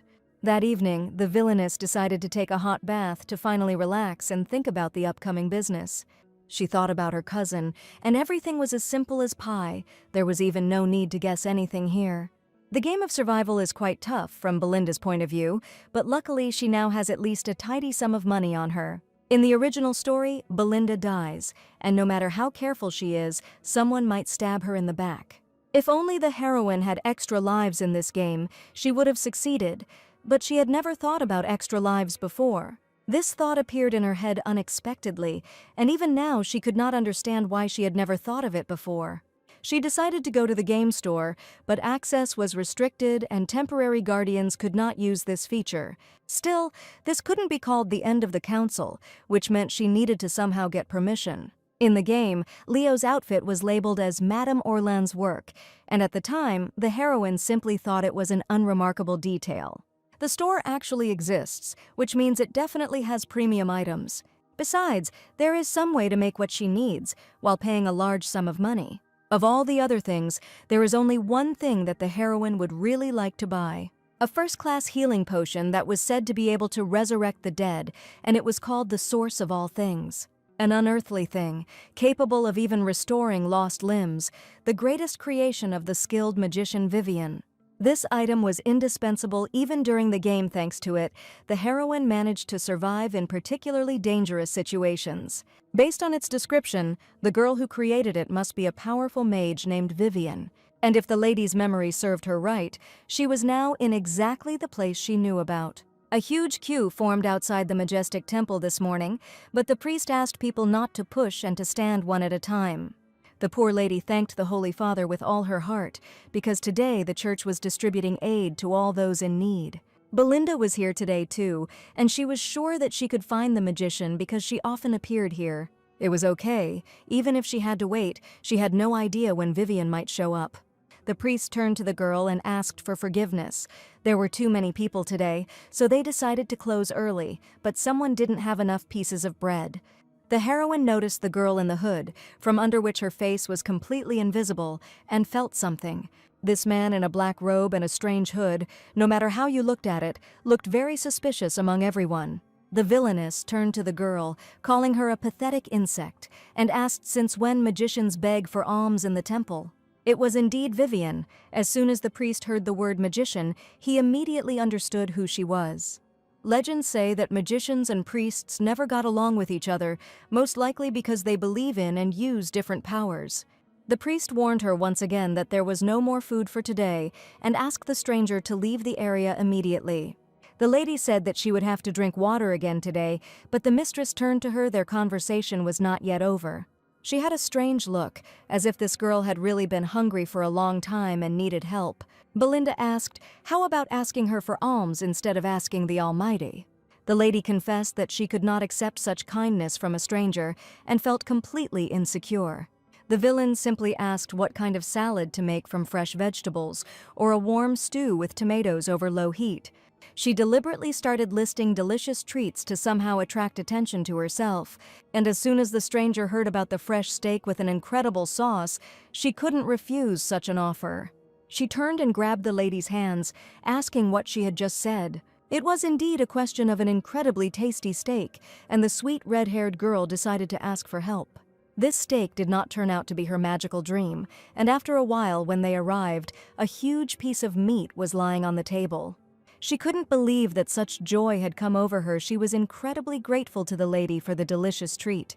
This girl may have looked like a vegan, but she had a pretty good appetite, and if she had been born in Korea, she would have become a mukbang star. In the game, Vivian appeared as a ghost, having lost all her colors, and her soul and body were completely black and white. The task associated with it is called the last regret of the unfortunate genius magician. The main task is to fulfill her dying wish. In the game, she was already dead, so the heroine could not even imagine meeting her alive, but this means that this is her only chance.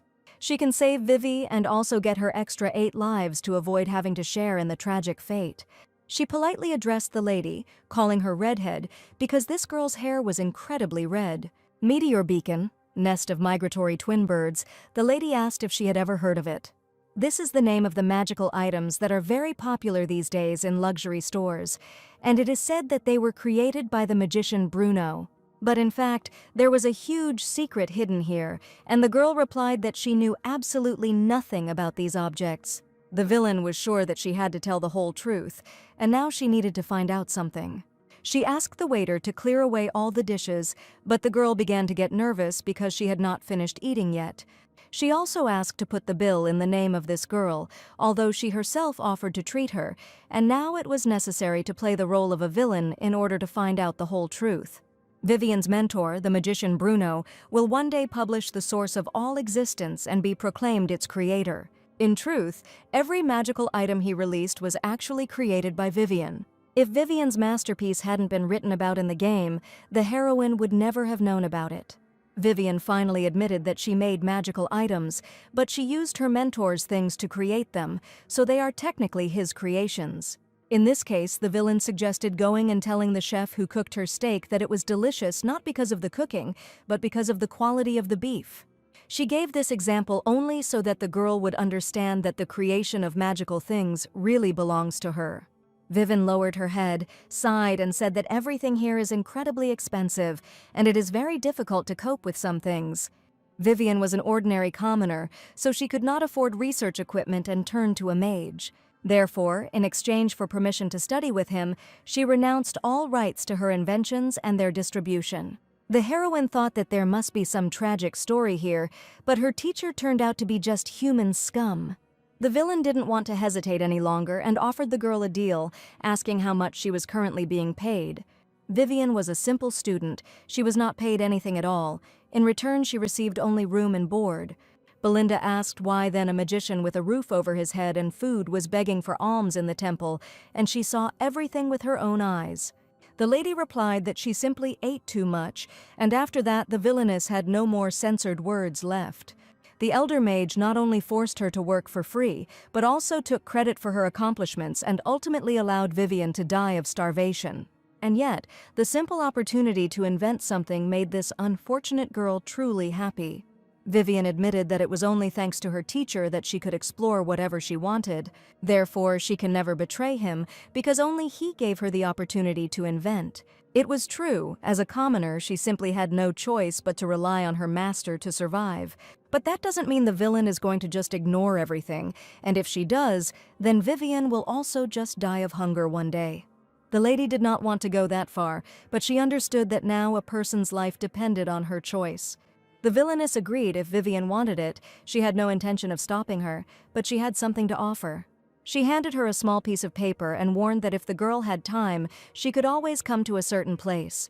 Also, if she ever wants to change her owner, she will need to find Belinda Blanche. The villain warned that, unlike her owner, she is kind and competent even in relation to obedient dogs. The next day, the lady prepared to give the boy a new task. It was very special, and only he could complete it. Having heard about the important task, Leo was serious and ready to do everything in his power. It seems that recently the boy has become more energetic, cheerful, and he is gradually beginning to get used to things. Belinda placed something with peacock feathers in the boy's hand, but he had no idea what it was. Leo laughed and thought he was given a broom with feathers to collect dust, but after that the heroine simply asked him to sit at the table. She decided that from that day on she would teach the boy to write words correctly, and they would also study etiquette. She asked Leo to watch and learn from her elegant handwriting, and as soon as the boy looked at those letters, he was delighted.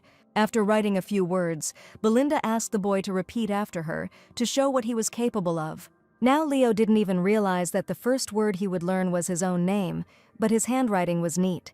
Progress was in full swing. It was simply excellent, and the intelligence in the game immediately increased, because Leo learned to write and acquired the skills of elegant handwriting.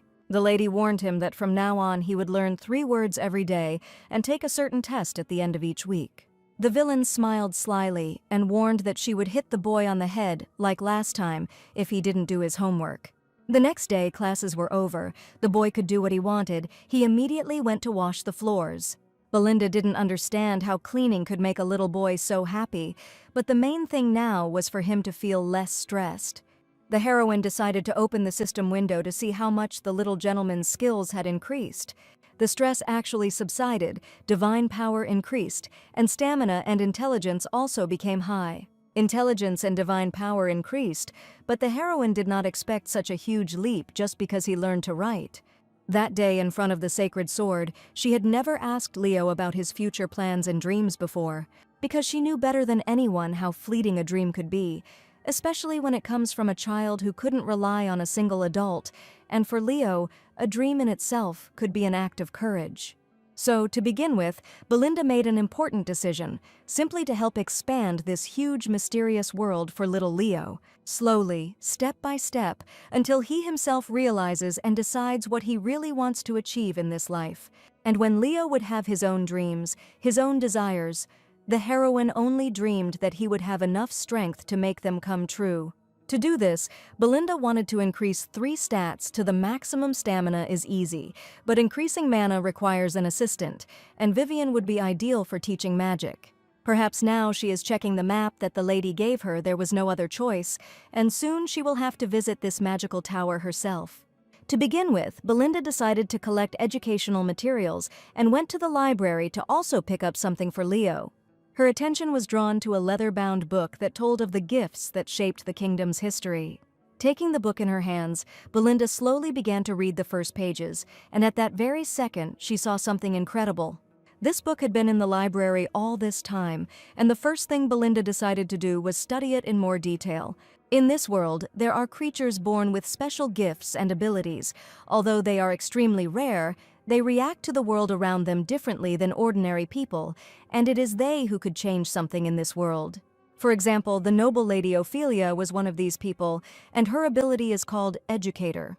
Any creature that Ophelia showers her love and affection on, be it a plant or an animal, grows up to be amazingly healthy and special.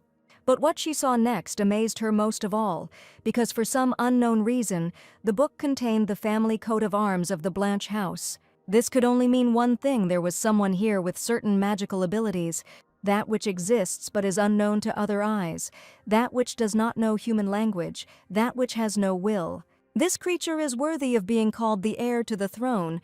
The heroine had no idea what it all meant, but it sounded quite interesting. For her, it was still an impossible dream. They say that abilities are usually inherited, and they manifest themselves in early childhood. The book should definitely be enough to find out the missing information, and it was probably going to rain all night tonight. Belinda noticed a strange, dark figure in the hallway and decided that she needed to put Leo to bed as soon as possible. The dark figure of a young man was advancing straight towards her, but she definitely did not tell anyone to come upstairs until she called. And the biggest surprise of the evening was the meeting with her cousin, who had just approached the girl. Belinda didn't want to see Shuval anymore. She had no idea why he was here. The young man suddenly asked how his sister's marriage business was going and laughed loudly. He had some papers in his hands, and Shuval laughed. So many responses had come to her marriage proposal. He found out how she planned to divide the property later, and in his opinion, it was a surprisingly smart move, which was completely uncharacteristic for his sister. Something strange was happening. The girl began to tremble violently with fear, and Shuval asked if she still thought she would be safe.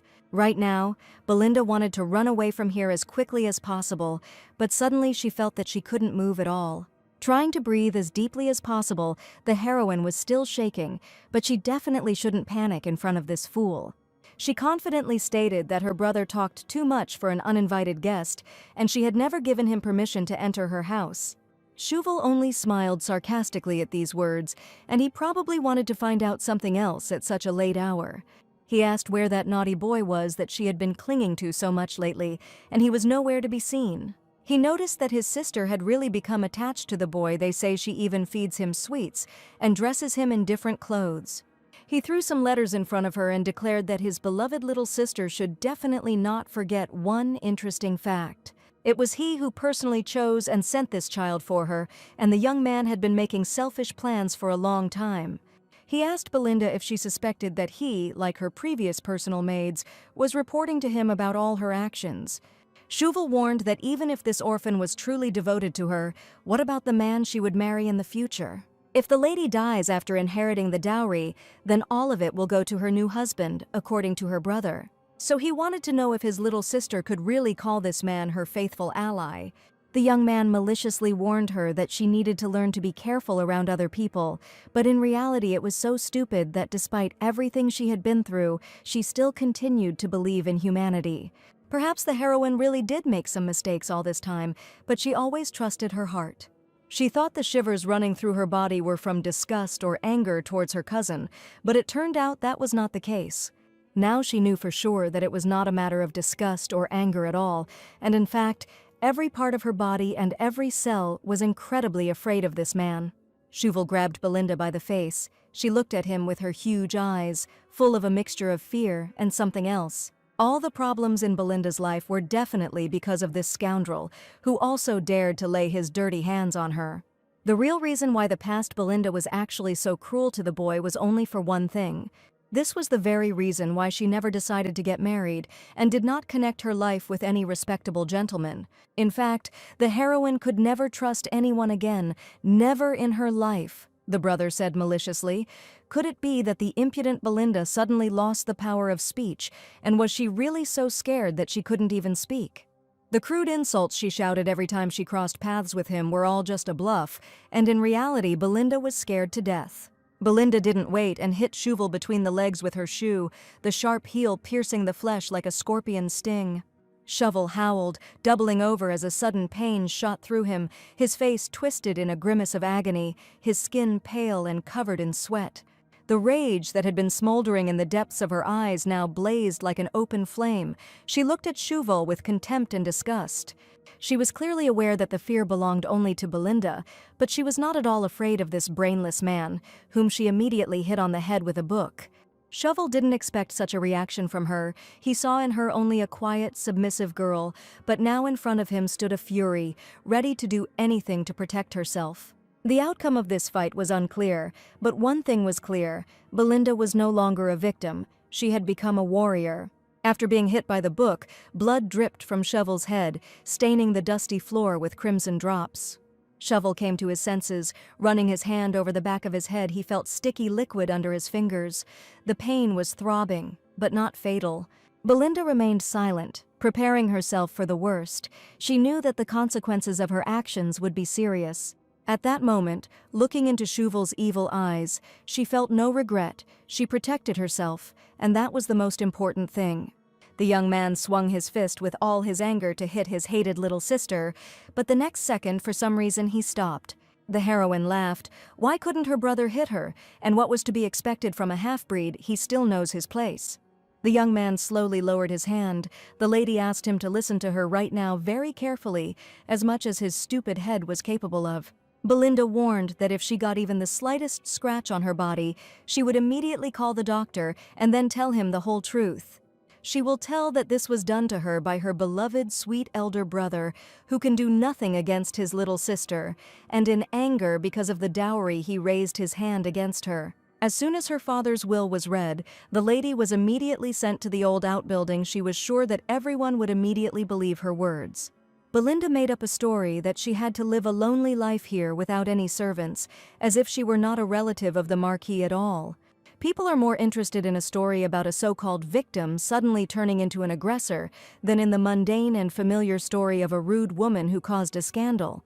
Belinda threw a white handkerchief on the boy's shoes and declared that he had been kind to her for quite a long time. So now he can't let his mask fall in a place like this, because it could damage his reputation. The villainess laughed. Because her no-good brother didn't even manage to kill her, she was sure that the truth would be on her side in this situation. The main character's synchronization level has increased dramatically. The heroine has received a reward for completing the task, and she has also received a fragment of memories. It finally happened, and Belinda thought she would have to sweat for a long time over the synchronization, but everything turned out to be much more successful. She even decided to say a huge thank you to her brother, because it was only because she had just spanked him that the synchronization was increased. Suddenly, quiet footsteps were heard in the room. The heroes turned around and saw a small, tiny figure in a dark corner. Belinda immediately realized who it was, and there was definitely no one else here except her and little Leo. The boy trembled with fear, confessing that all this time he had been waiting for his mistress for a long time, but she never returned. The lady understood that she needed to take the boy away as quickly as possible before the impudent brother began pestering him with questions. With all due care, she grabbed his hand to lead him as quickly as possible into another room. The boy hid behind her back, and Belinda glared at her brother, making it clear to him that he should under no circumstances approach the boy. As soon as Shuval saw the boy, he laughed so loudly that his malicious laughter could be heard even in the yard. With each passing second, he laughed louder and louder, and in theory the role of the main villain was only suitable for him. The young man said that it seemed like the girl had acquired something valuable, and people become stronger when they have something they truly want to protect. Their meeting took place at the most inopportune time, and Shuval turned to Leo and asked what his name was. Belinda, without turning her gaze from her villainous brother, warned that the boy should under no circumstances answer him. She was about to leave right now, showing different things, but her brother continued to look at her, expecting something more interesting. He gloated. Fortunately, Belinda had found something dear to her heart, because it becomes even dearer when they try to take it away. Holding Leo's hand tightly, the lady walked proudly forward so that her brother would never dare to catch up with them. Unfortunately, the young gentleman heard the entire conversation in detail, and some of the hostess's words made him think. He heard Belinda say something about her death, and he looked at his mistress with complete incomprehension, wanting to understand why she uttered those terrible words. The boy looked back and worried that he and that gentleman had really had such a big fight, or that he was clearly not in the mood right now. He felt her hand shaking very badly, and nothing like this had ever happened to the villainous mistress before. Leo held her hand even tighter, and he wanted to take care of his mistress and also protect her from such fools. With each passing second, he became more and more confident in himself, and in that case he decided that he would definitely protect Lady Belinda here. Now was the very moment when the heroine needed to be left alone, and she had just approached the cemetery. She didn't expect that Chauvel would meet Leo at such a moment, and now she would have to be even more careful about the young master's safety.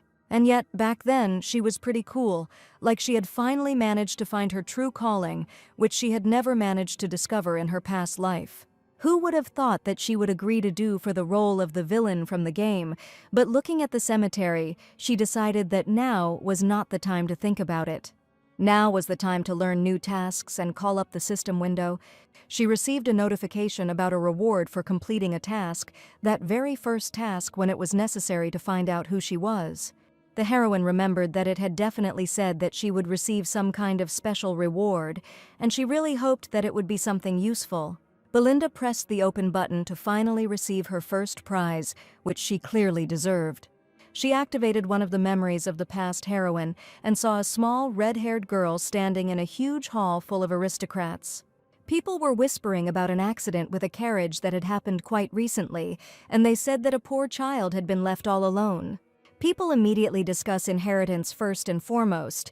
They are more interested in other people's lives than their own. Little Belinda didn't want to take part in this because her parents had only recently died, and she was already looked upon with disdain. She went out to get some fresh air on this rainy day, and suddenly she heard someone sobbing behind the bushes. There was indeed a man sitting there, crying desperately, all alone in the pouring rain. The little girl asked why the gentleman was crying so bitterly, but as soon as he turned around, he immediately became scared. He even jumped back some distance and screamed in surprise while a little girl with a black umbrella stood in front of him. The gentleman screamed. Right in front of him he saw a real ghost, and the little girl did not understand at all what was happening here. He continued to scream that he saw a real ghost, and even stopped crying from what he saw. The little girl sighed and admitted that there were no signs at all, and the gentleman was definitely mistaken. Only little children believe in such things, but in front of her sat a completely grown man. The gentleman admitted that these were not his tears, it was just a heavy rain, and he could call it whatever he wanted, but the little girl saw everything with her own eyes. She silently looked at the crying young man sitting in the bushes, but then decided that it was still worth talking to him. The little girl wanted to know if it was really her uncle sitting in front of her, but the gentleman clearly did not expect to hear such a question. He looked exactly like her father. It would be strange if she was wrong, but she was right. Her father was his older brother. Again, the young man could not think about this without tears, because his brother had died tragically, and the little girl was asking him to finally stop crying. She admitted that it was time for him to calm down, and for a moment it even seemed as if she was looking at her crying father right then. The gentleman's eyes were full of sadness and despair, but this little girl somehow lifted his spirits. The gentleman could not believe that his brother had left him, and the little girl continued to insist that crying was not too serious for an adult. Suddenly, large tears began to flow from her small, childish eyes, and she began to sob so loudly that the young man immediately fell silent. She threw a real tantrum and started calling for Mom and Dad, and this role now belonged only to her. They began to cry bitterly together. The little girl hugged her father's brother, and their tears flowed down their cheeks. Each of them was in dire need of support now, and in these green bushes, on the wet ground, they sat together. The young man offered to give the little girl a handkerchief so that she wouldn't choke on her own saliva after bitter tears. He asked for forgiveness. The girl had just seen a truly pathetic sight, but she understood his feelings perfectly. After all, no one else who came to the funeral ceremony cried because of her parents. So everything was fine. In this man, she saw some kind of support, a gentleman who could also sympathize with her about the loss. They sat in these bushes for several hours, calming each other down, but soon the heroes had to leave. The gentleman stood up from the wet, cold ground and admitted that it was time for him to go home right now. Gently stroking the baby's head, he asked her never to worry again, and that everything would definitely be fine for her in the future. The gentleman promised that they would definitely meet soon, and affectionately called the girl by the name Belle.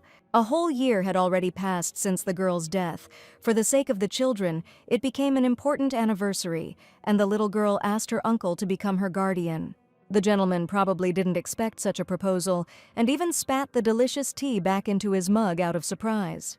There were too many leeches around the baby right now, wanting to suck on her family's fortune, which is why she decided she needed a caregiver. What was needed was someone honest, someone who had no lust for money, someone who would not try to steal from the family, someone who loved her parents and would be kind to her in the future, someone she could easily rely on. So Belinda asked her uncle to become her legal father because he was the only man who had been kind and noble to her all year. The young man asked the maids to leave the dining room so that he could speak with the girl alone, and so that strange rumors would not spread throughout the mansion. He warned that the little girl couldn't just talk about such things, especially when someone could hear it. If the master became her legal father, she would also have to become the head of the house, which he definitely did not want. He couldn't do it, and it was hard for the gentleman to even imagine that he would have to take on the role of the main man of the family. It was simply enough for him that the little girl called him uncle, and they had a wonderful and warm relationship. And so, he found himself drawn into the whirlpool of someone else's drama, forced to decide the fate of his orphaned niece. Little Belinda began to cry loudly, her small body shaking with sobs, the air in the hall filled with bitter, desperate cries.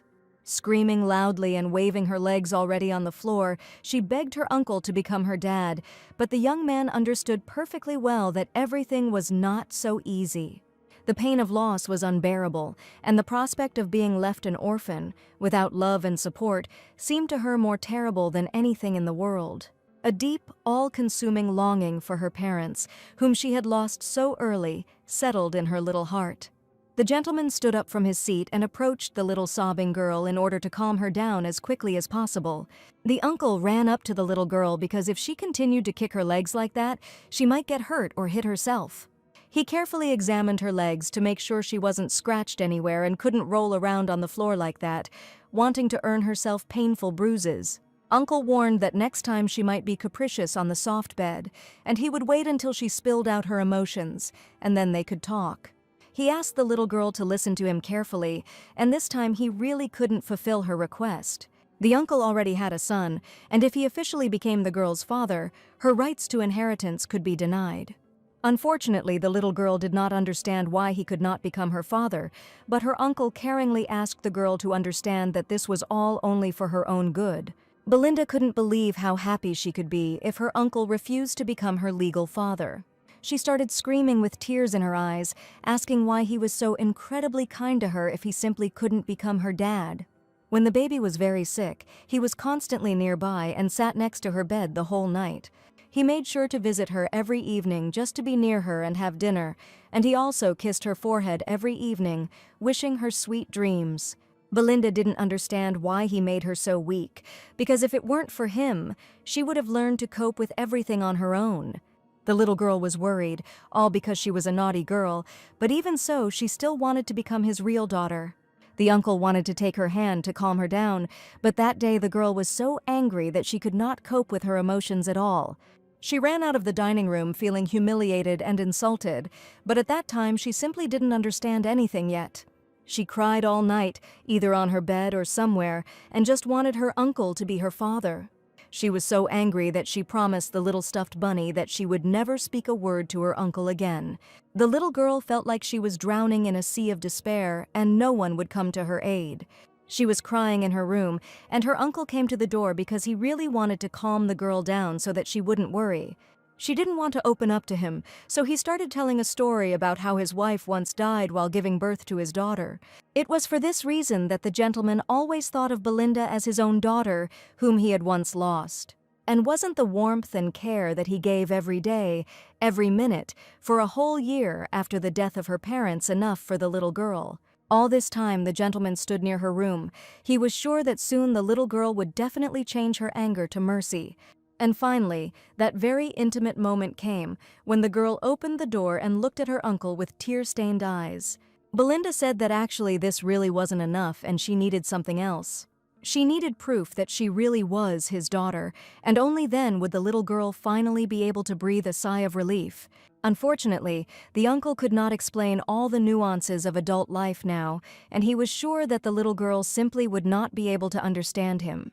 He knew very well that he could be the most wonderful guardian for her, but he was not sure that he could become a worthy father for her. In her defense, the girl could not say and promise that she would be a wonderful, sweet daughter, and that everything would definitely be fine between them. The girl really wanted her uncle to just become her dad, and she kept begging him to make her dream finally come true. She held him with her tiny hands and looked at him with sincere, childish eyes that were simply impossible to resist. The uncle smiled sweetly and asked what he should do now with such a sweet girl who so desperately pressed to become his daughter. Just a few days later, the uncle enthusiastically invited the little girl to look at the documents confirming that he had become her legal guardian.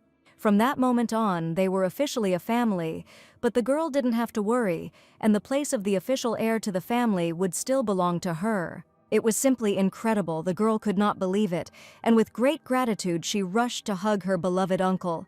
They hugged each other tightly. The happiest smiles in the world appeared on the heroes' faces, and the master was most happy that the little girl decided to become his daughter. Remembering those sweet, sweet moments, full of warmth and love, Belinda was standing right now next to the tombstone of her fake father. Now she has managed to learn about the villain's memories from when she was still just a child. She carefully took off her necklace, which she had worn all her life, and the pendant hanging around her neck had great significance. The gilded pendant contained a small round photograph and also had a sweet inscription, "My dear was," and this inscription belonged to my uncle. These emotions and feelings belonged to the past heroine, and Belinda tried not to cry from the grief that still pierced this body. The young gentleman suddenly appeared right behind her, and he seemed to sense that the heroine was about to burst into tears right then and there. It seems she had been gone for too long, and even Leo had already gone out to look for her to make sure that the lady was okay. She just looked at him, but the boy suddenly ran in the other direction and asked the lady to wait a minute. Belinda didn't even understand whether she really looked so menacing that the young gentleman was again frightened by her evil appearance. With tiny legs, he ran along the paved path as if he wanted to do something very important. It turned out that Leo ran to get a handkerchief and offered the lady to wipe away her tears with it, seeing that she was crying. At first, Belinda didn't understand what tears they were talking about, why the boy rushed for a handkerchief. But she really felt a hot tear on her cheek, and she didn't even notice when she started crying, and these emotions belonged to a real heroine. The tears belonged to Lady Belinda, the main villain, who loved her adopted father incredibly. Leo was definitely very worried when he saw the lady crying, because these were the first tears he saw on her face. This child was simply inimitable, and the villainess affectionately patted the boy on the head, admitting that dust had simply gotten into his eyes. She promised to take care of this handkerchief and keep it carefully as a gesture of kind attention. But Leo, as it turned out, had borrowed this white handkerchief from a guest, and it would soon need to be returned. Belinda didn't understand which guest they were talking about. At that moment, a young man approached them and asked them not to return the dots, and that everything was in order. That guest turned out to be Mr. Allen, whom they had seen just recently, and who proposed a fictitious marriage to the heroine. For some reason, he was here again, and admitted that he would like the lady to give him just a minute of her free time. They sat down in the living room to talk, and the heroine again wanted to find out why Alan had come to her again. The young man arrived to hear the lady's answers to his master's proposal once again, since last time she had not given such a specific answer. His lordship said that they should give priority to any conditions Lady Belinda wished. Until she transfers ownership of the mine, she may have certain privileges. On the day Alan paid a visit, the heroine explored the mine to find out what the Archduke's true intentions might be. It is said that this mine is the only one on the continent where high-quality magic stones can be mined. The lady reported, as Sir Fenedon probably already knows, that somewhere in the area of the mine there is a gate that is connected to the demonic world. Right there, in the depths of the mine, there is a dark portal that leads to a completely different world. The demonic energy emanating from these places transforms surrounding creatures and demonic beasts, and the exchange forms magical stones from ordinary minerals. That's why the Blanche family grants special rights to the mining rights of the stones to the Valwachtan house, who are experts in hunting demonic creatures. They also made a profit by selling magical and ordinary stones throughout the kingdom. Unlike the Blanche family, the Valuashton are hermits, so they could not control all the trade throughout the kingdom. The lady warned that the Duke had not even secured a way to sell himself, so she wondered why he wanted to take complete control of the mine. The gentleman also could not answer this question. He turned out to be a tough nut to crack, as expected from a venerable knight. In a normal situation, the villain would have simply thrown him out, but her brother's behavior had recently begun to be very worrying. Usually, Belinda's life in the game ended due to various accidents that she was not even aware of. Previously, she thought that this was how players wanted to show an ending in which good always triumphs over evil, but were these cases actually simple given the circumstances? They needed a supporter who could protect her, who had enough power to stand up to her brother, but who also had to be a powerful aristocrat so that Blanche's house would not dare to help them. Besides this, it would be great if he could provide her with a knight who would also accompany the lady, and this gentleman is her only option. The villain decided to get one item from the golden box that would help her find out the whole truth. She put her glasses on her face and admitted that since his lordship was so fired up by the idea, it was probably time for her to look at the contract. She had access to special glasses, a lie detector, a recommended item for raising a star hero who had reached puberty. Yes, this is the very reward that she received along with the fragment of Belinda's memory, glasses that can recognize any lie. And it was one of all the items that was in the inventory by default, and the set of such items was called a good child. When the lady played the game, she never used this thing because it questions any human rights, but now the matter is of a completely different nature. If she does this right now, to find out if this man standing in front of her can even be trusted, she asked him various questions and observed how the lie detector responded to his answers. A display appeared above the gentleman's head, which looked very much like a cardiogram monitor, showing a cardiogram. Belinda decided to ask again for what specific purpose their house wanted to get the mine with its magical stones. By doing so, he will also close off a source of enormous profit, but it is likely that a completely different intention is hidden here. His lordship wanted to seal the mine. The mining process is incredibly complex, but this place is like a goose laying expensive eggs. While answering, the heroine carefully watched the lie detector, and it did not seem like this man was lying to her face. The next question was too tricky, and the lady asked if the Archduke was really the kind of person who might one day kill for money. And even that answer turned out to be true, and even the question of whether he is a womanizer also turned out to be true. For some reason, the young man was telling the truth and nothing but the truth, and the villainess began to suspect whether these glasses were working or whether the cheese was simply too strong and the glasses couldn't work on it. She decided to ask the most important question, which could bring clarity to the full picture of the Archduke. The heroine decided to find out if it was true that he had dealt with his family and thus inherited the high title. The gentleman was in no hurry to answer this and wanted to know why the lady decided to ask about this. Belinda was already happy. Alan was finally caught, and now he wouldn't be able to tell the whole truth. At first, the young man fell silent and lowered his head, probably thinking about something, how to present the next lie. But Belinda was very surprised when he decided to answer that it was the whole truth, and the gentleman had never been more honest with her. All this time, the villain was closely monitoring the lie detector to understand what kind of double game this man could be playing. Suddenly, red lines appeared on the detector, and now, something finally became clear to her. On a dark, gloomy evening, Mr. Allen stood by the huge window in his room with a silver cage next to him. He carefully removed his mask, placing it on a chair, and he could only do this in his own home. He remembered the lady's question. It was true that the Duke had dealt with his family and thus received the title. This question still made him uneasy, and Alan was still hiding sinister secrets that no one knew. He felt this anger, his own, seething inside, reflected in the dark beauty of the passing day. Alan looked up at the sky, trying to find a spark of light among the crimson clouds, but the darkness was thickening, creeping slowly but inexorably, threatening to swallow him whole. And Alan knew that he had to make a choice to give up or keep fighting, a choice that would determine his fate, a choice that might already have been made. In a silver cage sat a bird made of iron parts, and it was alive. The whistle of gears, the measured ticking of springs, the faint smell of machine oil. This is the symphony of her existence. The gentleman opened the cage, and the little iron bird opened its tiny eyes, making a sound. The mystery of this mechanical bird, alive in defiance of all the laws of nature, has excited the minds of scientists and alchemists, adventurers and crazy inventors.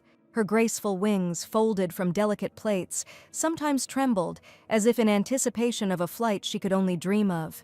The bird loudly asked why the gentleman had only just arrived. He probably had no idea how worried she had been. The bird bowed to its creator, and there was absolutely no point in ever arguing with the master. The bird hoped that everything was fine with him. She appeared here on behalf of his lordship. Now she has to climb a mountain of this paperwork every single day. But thanks to the master, she had a dream. She wanted to be born a nobleman for the last time in her life, and have a subordinate like him whom she could command. The little bird just decided to ask, just in case, if there was a time when the gentleman could rest properly. He probably couldn't even imagine how wonderful it would be to spend a year alone and do nothing, just rest until mold appeared on his body and fungi sprouted. The bird heard only ominous silence in response. The gentleman stated that he had recently found an important job. He also managed to get engaged to a nice lady, which the little iron bird certainly didn't expect. She opened her tiny eyes incredibly wide as soon as the gentleman announced that he was going to get married soon. It was completely unclear what was going on here, and the bird specially sent its master on vacation so that he could finally rest.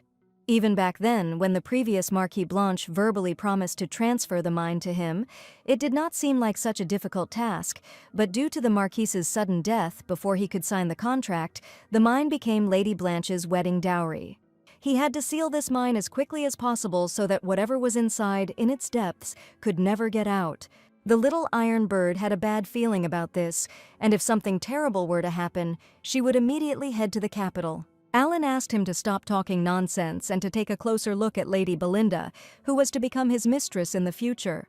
Hearing about Lady Blanche, the bird thought for a long time, as if it could not call this an excellent option. The girl is over 2 meters tall and has a massive build. She can also catch demonic creatures with one hand and drive away enemies with the light emanating from her eyes. Many have tried to guess the ideal type for Mr. Allen, but this description does not exactly fit him. The gentleman heard that this description fits his ideal type. If he meets such a lady in the capital, he will definitely arrange a wedding for his little assistant. Alan touched the main gear with his finger, and the little bird asked him to wait just a minute. As he touched the main gear on her chest, the little bird slowly closed its eyes and fell into a deep sleep. The gentleman did this on purpose so that the long-awaited pleasant silence would finally arrive, and he could think calmly. Until recently, Alan did not even imagine that he would be able to get married, and he had never even thought about anything like that. Lady Blanche is the woman they call the greatest villain in the kingdom, he heard. She is so heartless that she did not even show up at the funeral of the Marquis.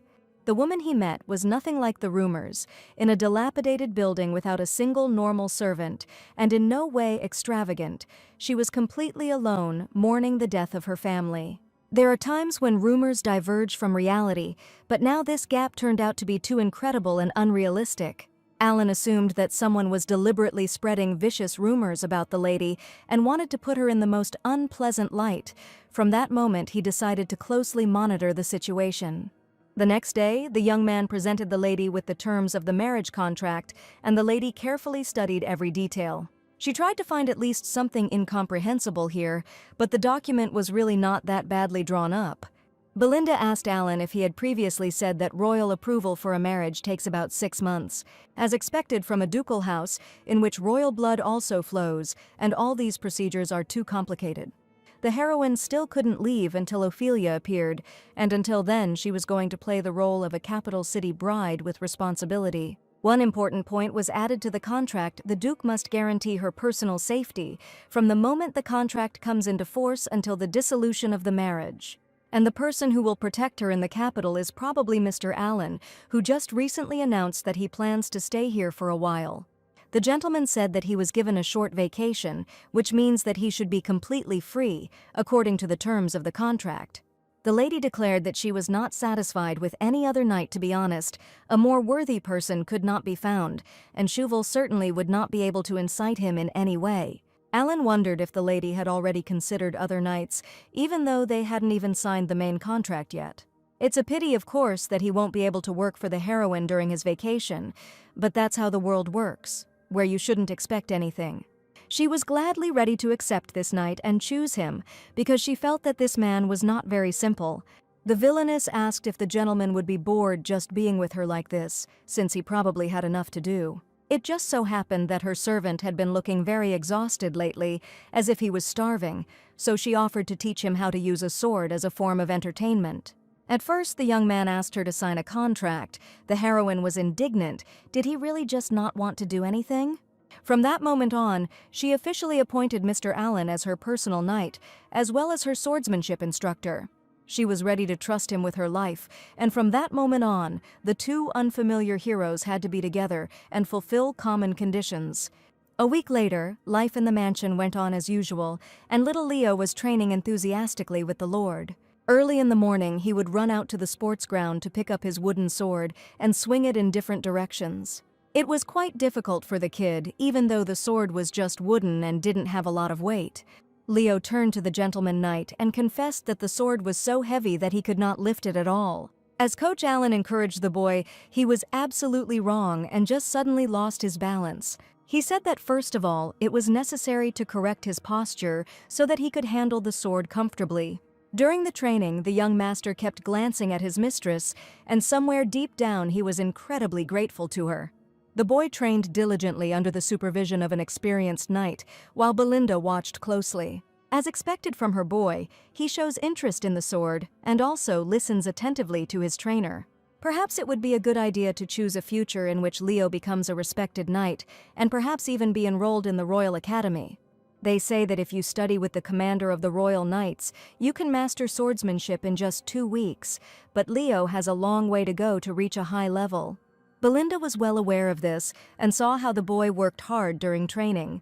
Mr. Allen suggested that they finish training for today and asked the boy not to forget what he had taught him and to continue trying in the same spirit. The system window reported that the hero's star had mastered basic sword techniques, and his stamina had immediately increased. The numbers were somehow too huge, and Belinda, jumping up from the table, did not understand what had just happened. The basic ball handling Leo was taught was supposed to be mastered in 3 weeks at the earliest. Only then could one become a sword master, but he completed it in just a week. And all thanks to the man in the mask, who diligently trained the boy every day to learn all the basics of this art. With each passing day, the villainess became less and less sure who this Allen was, but suddenly a maid appeared behind her. The lady did not expect to be called so suddenly, and said that she was busy at the moment, but the maid came to announce the arrival of a guest. A guest had arrived from the tower, and the maid needed to find out whether he should be refused, but Belinda certainly wasn't expecting any guests. As soon as she heard about the tower, she smiled a villainous smile, wondering if Vivian herself had decided to visit it. There was nothing to be done about it. She decided to question the gentleman later, and she herself asked him to take her to the guest, whom she was going to greet properly. The knight and the young master went to the mansion to take care of other important matters. But Leo had some questions, and he turned to Sir Knight with apprehension, and could not contain his astonishment. He called his name Rat, and the knight was surprised that such a sweet boy could have such a strange name. Leo thought for a long time, and finally decided to ask how he could become as strong and skilled as the gentleman knight. For Allen, this child seemed somehow strange. An ordinary person would have long been afraid of the damned one, but the boy, on the contrary, felt respect for him. He didn't even show the slightest sign of fear, and looked the gentleman straight in the eyes. No one had ever been able to stand in front of this man with such confidence before the young man asked if he was not afraid of him at all. The boy did not understand his question, and was perplexed as to why he should be afraid of a man who had done absolutely nothing to him. The knight asked to focus on shaping his body, eat well and not be picky, and also to get enough sleep every day and train hard, so that one day he would become strong. He was sure that one day the boy would become a good knight, and Leo seemed to have a new dream that he had never thought about before. For some reason, Leo didn't want to become a knight, he wanted to become the most responsible and dexterous servant. The knight decided to ask if the little boy's dream was really to become just a servant in a huge house. He knelt down in front of him on one knee. He saw that the boy was incredibly worried, as if she wanted to tell him something. He folded his little hands and whispered in the knight's ear that as soon as he grew up, his life would change. After this, he will protect Lady Belinda with all his might, and she will never be in danger again. The gentleman's eyes widened in surprise because he could not believe that a little boy's dream could be so grown up. Yes, this child will definitely soon become the happiest person on earth, and this could be understood from his adult position, and not because he wants to become a knight, but he already has an honest and brave heart. The lady was preparing to meet the guest, and confidently went out into the main hall to greet him. In front of her stood that same girl in the dress, and Vivian definitely didn't appear in this house for no reason. Noticing her condition, the heroine noticed that her face did not look like the face of a living person. She looked like a walking corpse. Vivian was incredibly saddened and asked how much the lady knew of the information she had spoken of at the very beginning. The game featured Vivian twice in total, and there was even talk about the unfortunate genius mage's final regret. If you complete this game, you can get a rough map of one warehouse, and after receiving this map, a new quest related to it will be unlocked for the player. It was in the process of interacting with this guest that the villainess finally realized something important for herself. Unfortunately, the noble Vivian did not die of starvation, but of the immense and overwhelming guilt she had felt all her life. Probably the girl still decided to go to the place that the lady told her about at the last meeting. The map the villain gave last time led to a warehouse where a magical item called Cecil's Lullaby is kept. Vivian probably considered her question and spent a long time thinking about how to act correctly in this situation. She asked the lady how much she knew and what other valuable information she could provide. Cecil's Lullaby was an early work of Vivian's, and Belinda revealed that her master was using the potion for less than good intentions, which is why she hadn't slept for several days. She realized that the lady knew much more than she had imagined, and all her words turned out to be true. Cecil's Lullaby is a magical potion that Vivian developed for her elderly grandmother, who one day lost her memory. If you drink this potion and fall asleep, you can see the happiest memories of the past in your dreams. The girl just wanted to finally give her old grandmother some peace so that she would never have to experience suffering again. Vivian would have fainted if she had known about the future that the lady knew, because she designed all her products exclusively for good intentions. She can't even imagine that a beautiful honey-colored potion that gives you sweet dreams can become a dangerous substance if you add a sleeping pill to it. Some people were sure that if you drink this potion, you can forget all the pain that a person went through. In the original story, Vivian's owner secretly sold a modified version of this potion in the slums. And about halfway through the game, mass deaths among people begin, which is why everyone began to say that Cecil took everyone away, and the potion spread incredibly quickly throughout the kingdom. The lady assumed that Vivian had a clear idea of why she had decided to reveal the whole truth to her. Vivian really understood everything, which is why she decided to turn to the villain to help her. The heroine offered this option if Vivian wanted to leave the magic tower and work for her. In return, she would give her everything she wanted. The lady couldn't understand why the Empire's biggest villain could become so kind and offer such favorable conditions. Vivian looked so confused and didn't understand why the lady decided to be so kind to me. Naturally, she was simply scared. It was a natural reaction. She had already been betrayed by the teacher whom she had sincerely trusted her whole life. So the heroine asked if she really thought that this was just a favor and that every effort should be repaid. The villainess asked the lady if she had any idea how much the cup she was holding in her hands was worth, and it was a whole 300 gold pieces. For Vivian, this was a huge amount of money, enough to live on for 4 years, covering all her expenses and living a comfortable life. Blanche's family, who have managed to accumulate mountains of gold, very easily recognized the pearl among all the dirt. So, thanks to her family, the lady had very discerning eyes, but this was a common lie, and the lady lived like a commoner, so she would never recognize a premium item. That is why all of this could only be portrayed as an investment and not as a simple provision of services. The villain's hobby is finding valuable things that no one has yet recognized, growing them, and then showing them to the whole world, as happened with baby Leo. Vivian couldn't understand why she was special, because all her life she considered herself ordinary. The villainess said, did she really mean to say that her piercing eyes were mistaken? This definitely could not be. On the one hand, Vivian believed in her own strength, but without her teacher she would feel worthless. And the villain had no idea how the lady was going to survive, with such low self-esteem, and how many times she had to listen to humiliation. Her original goal was to obtain the source of all existence, but she felt too sorry for the girl to simply leave her to her fate. Therefore, the heroine stated that the girl should know her worth, and if she refuses her offer this time, such offers will definitely not come again.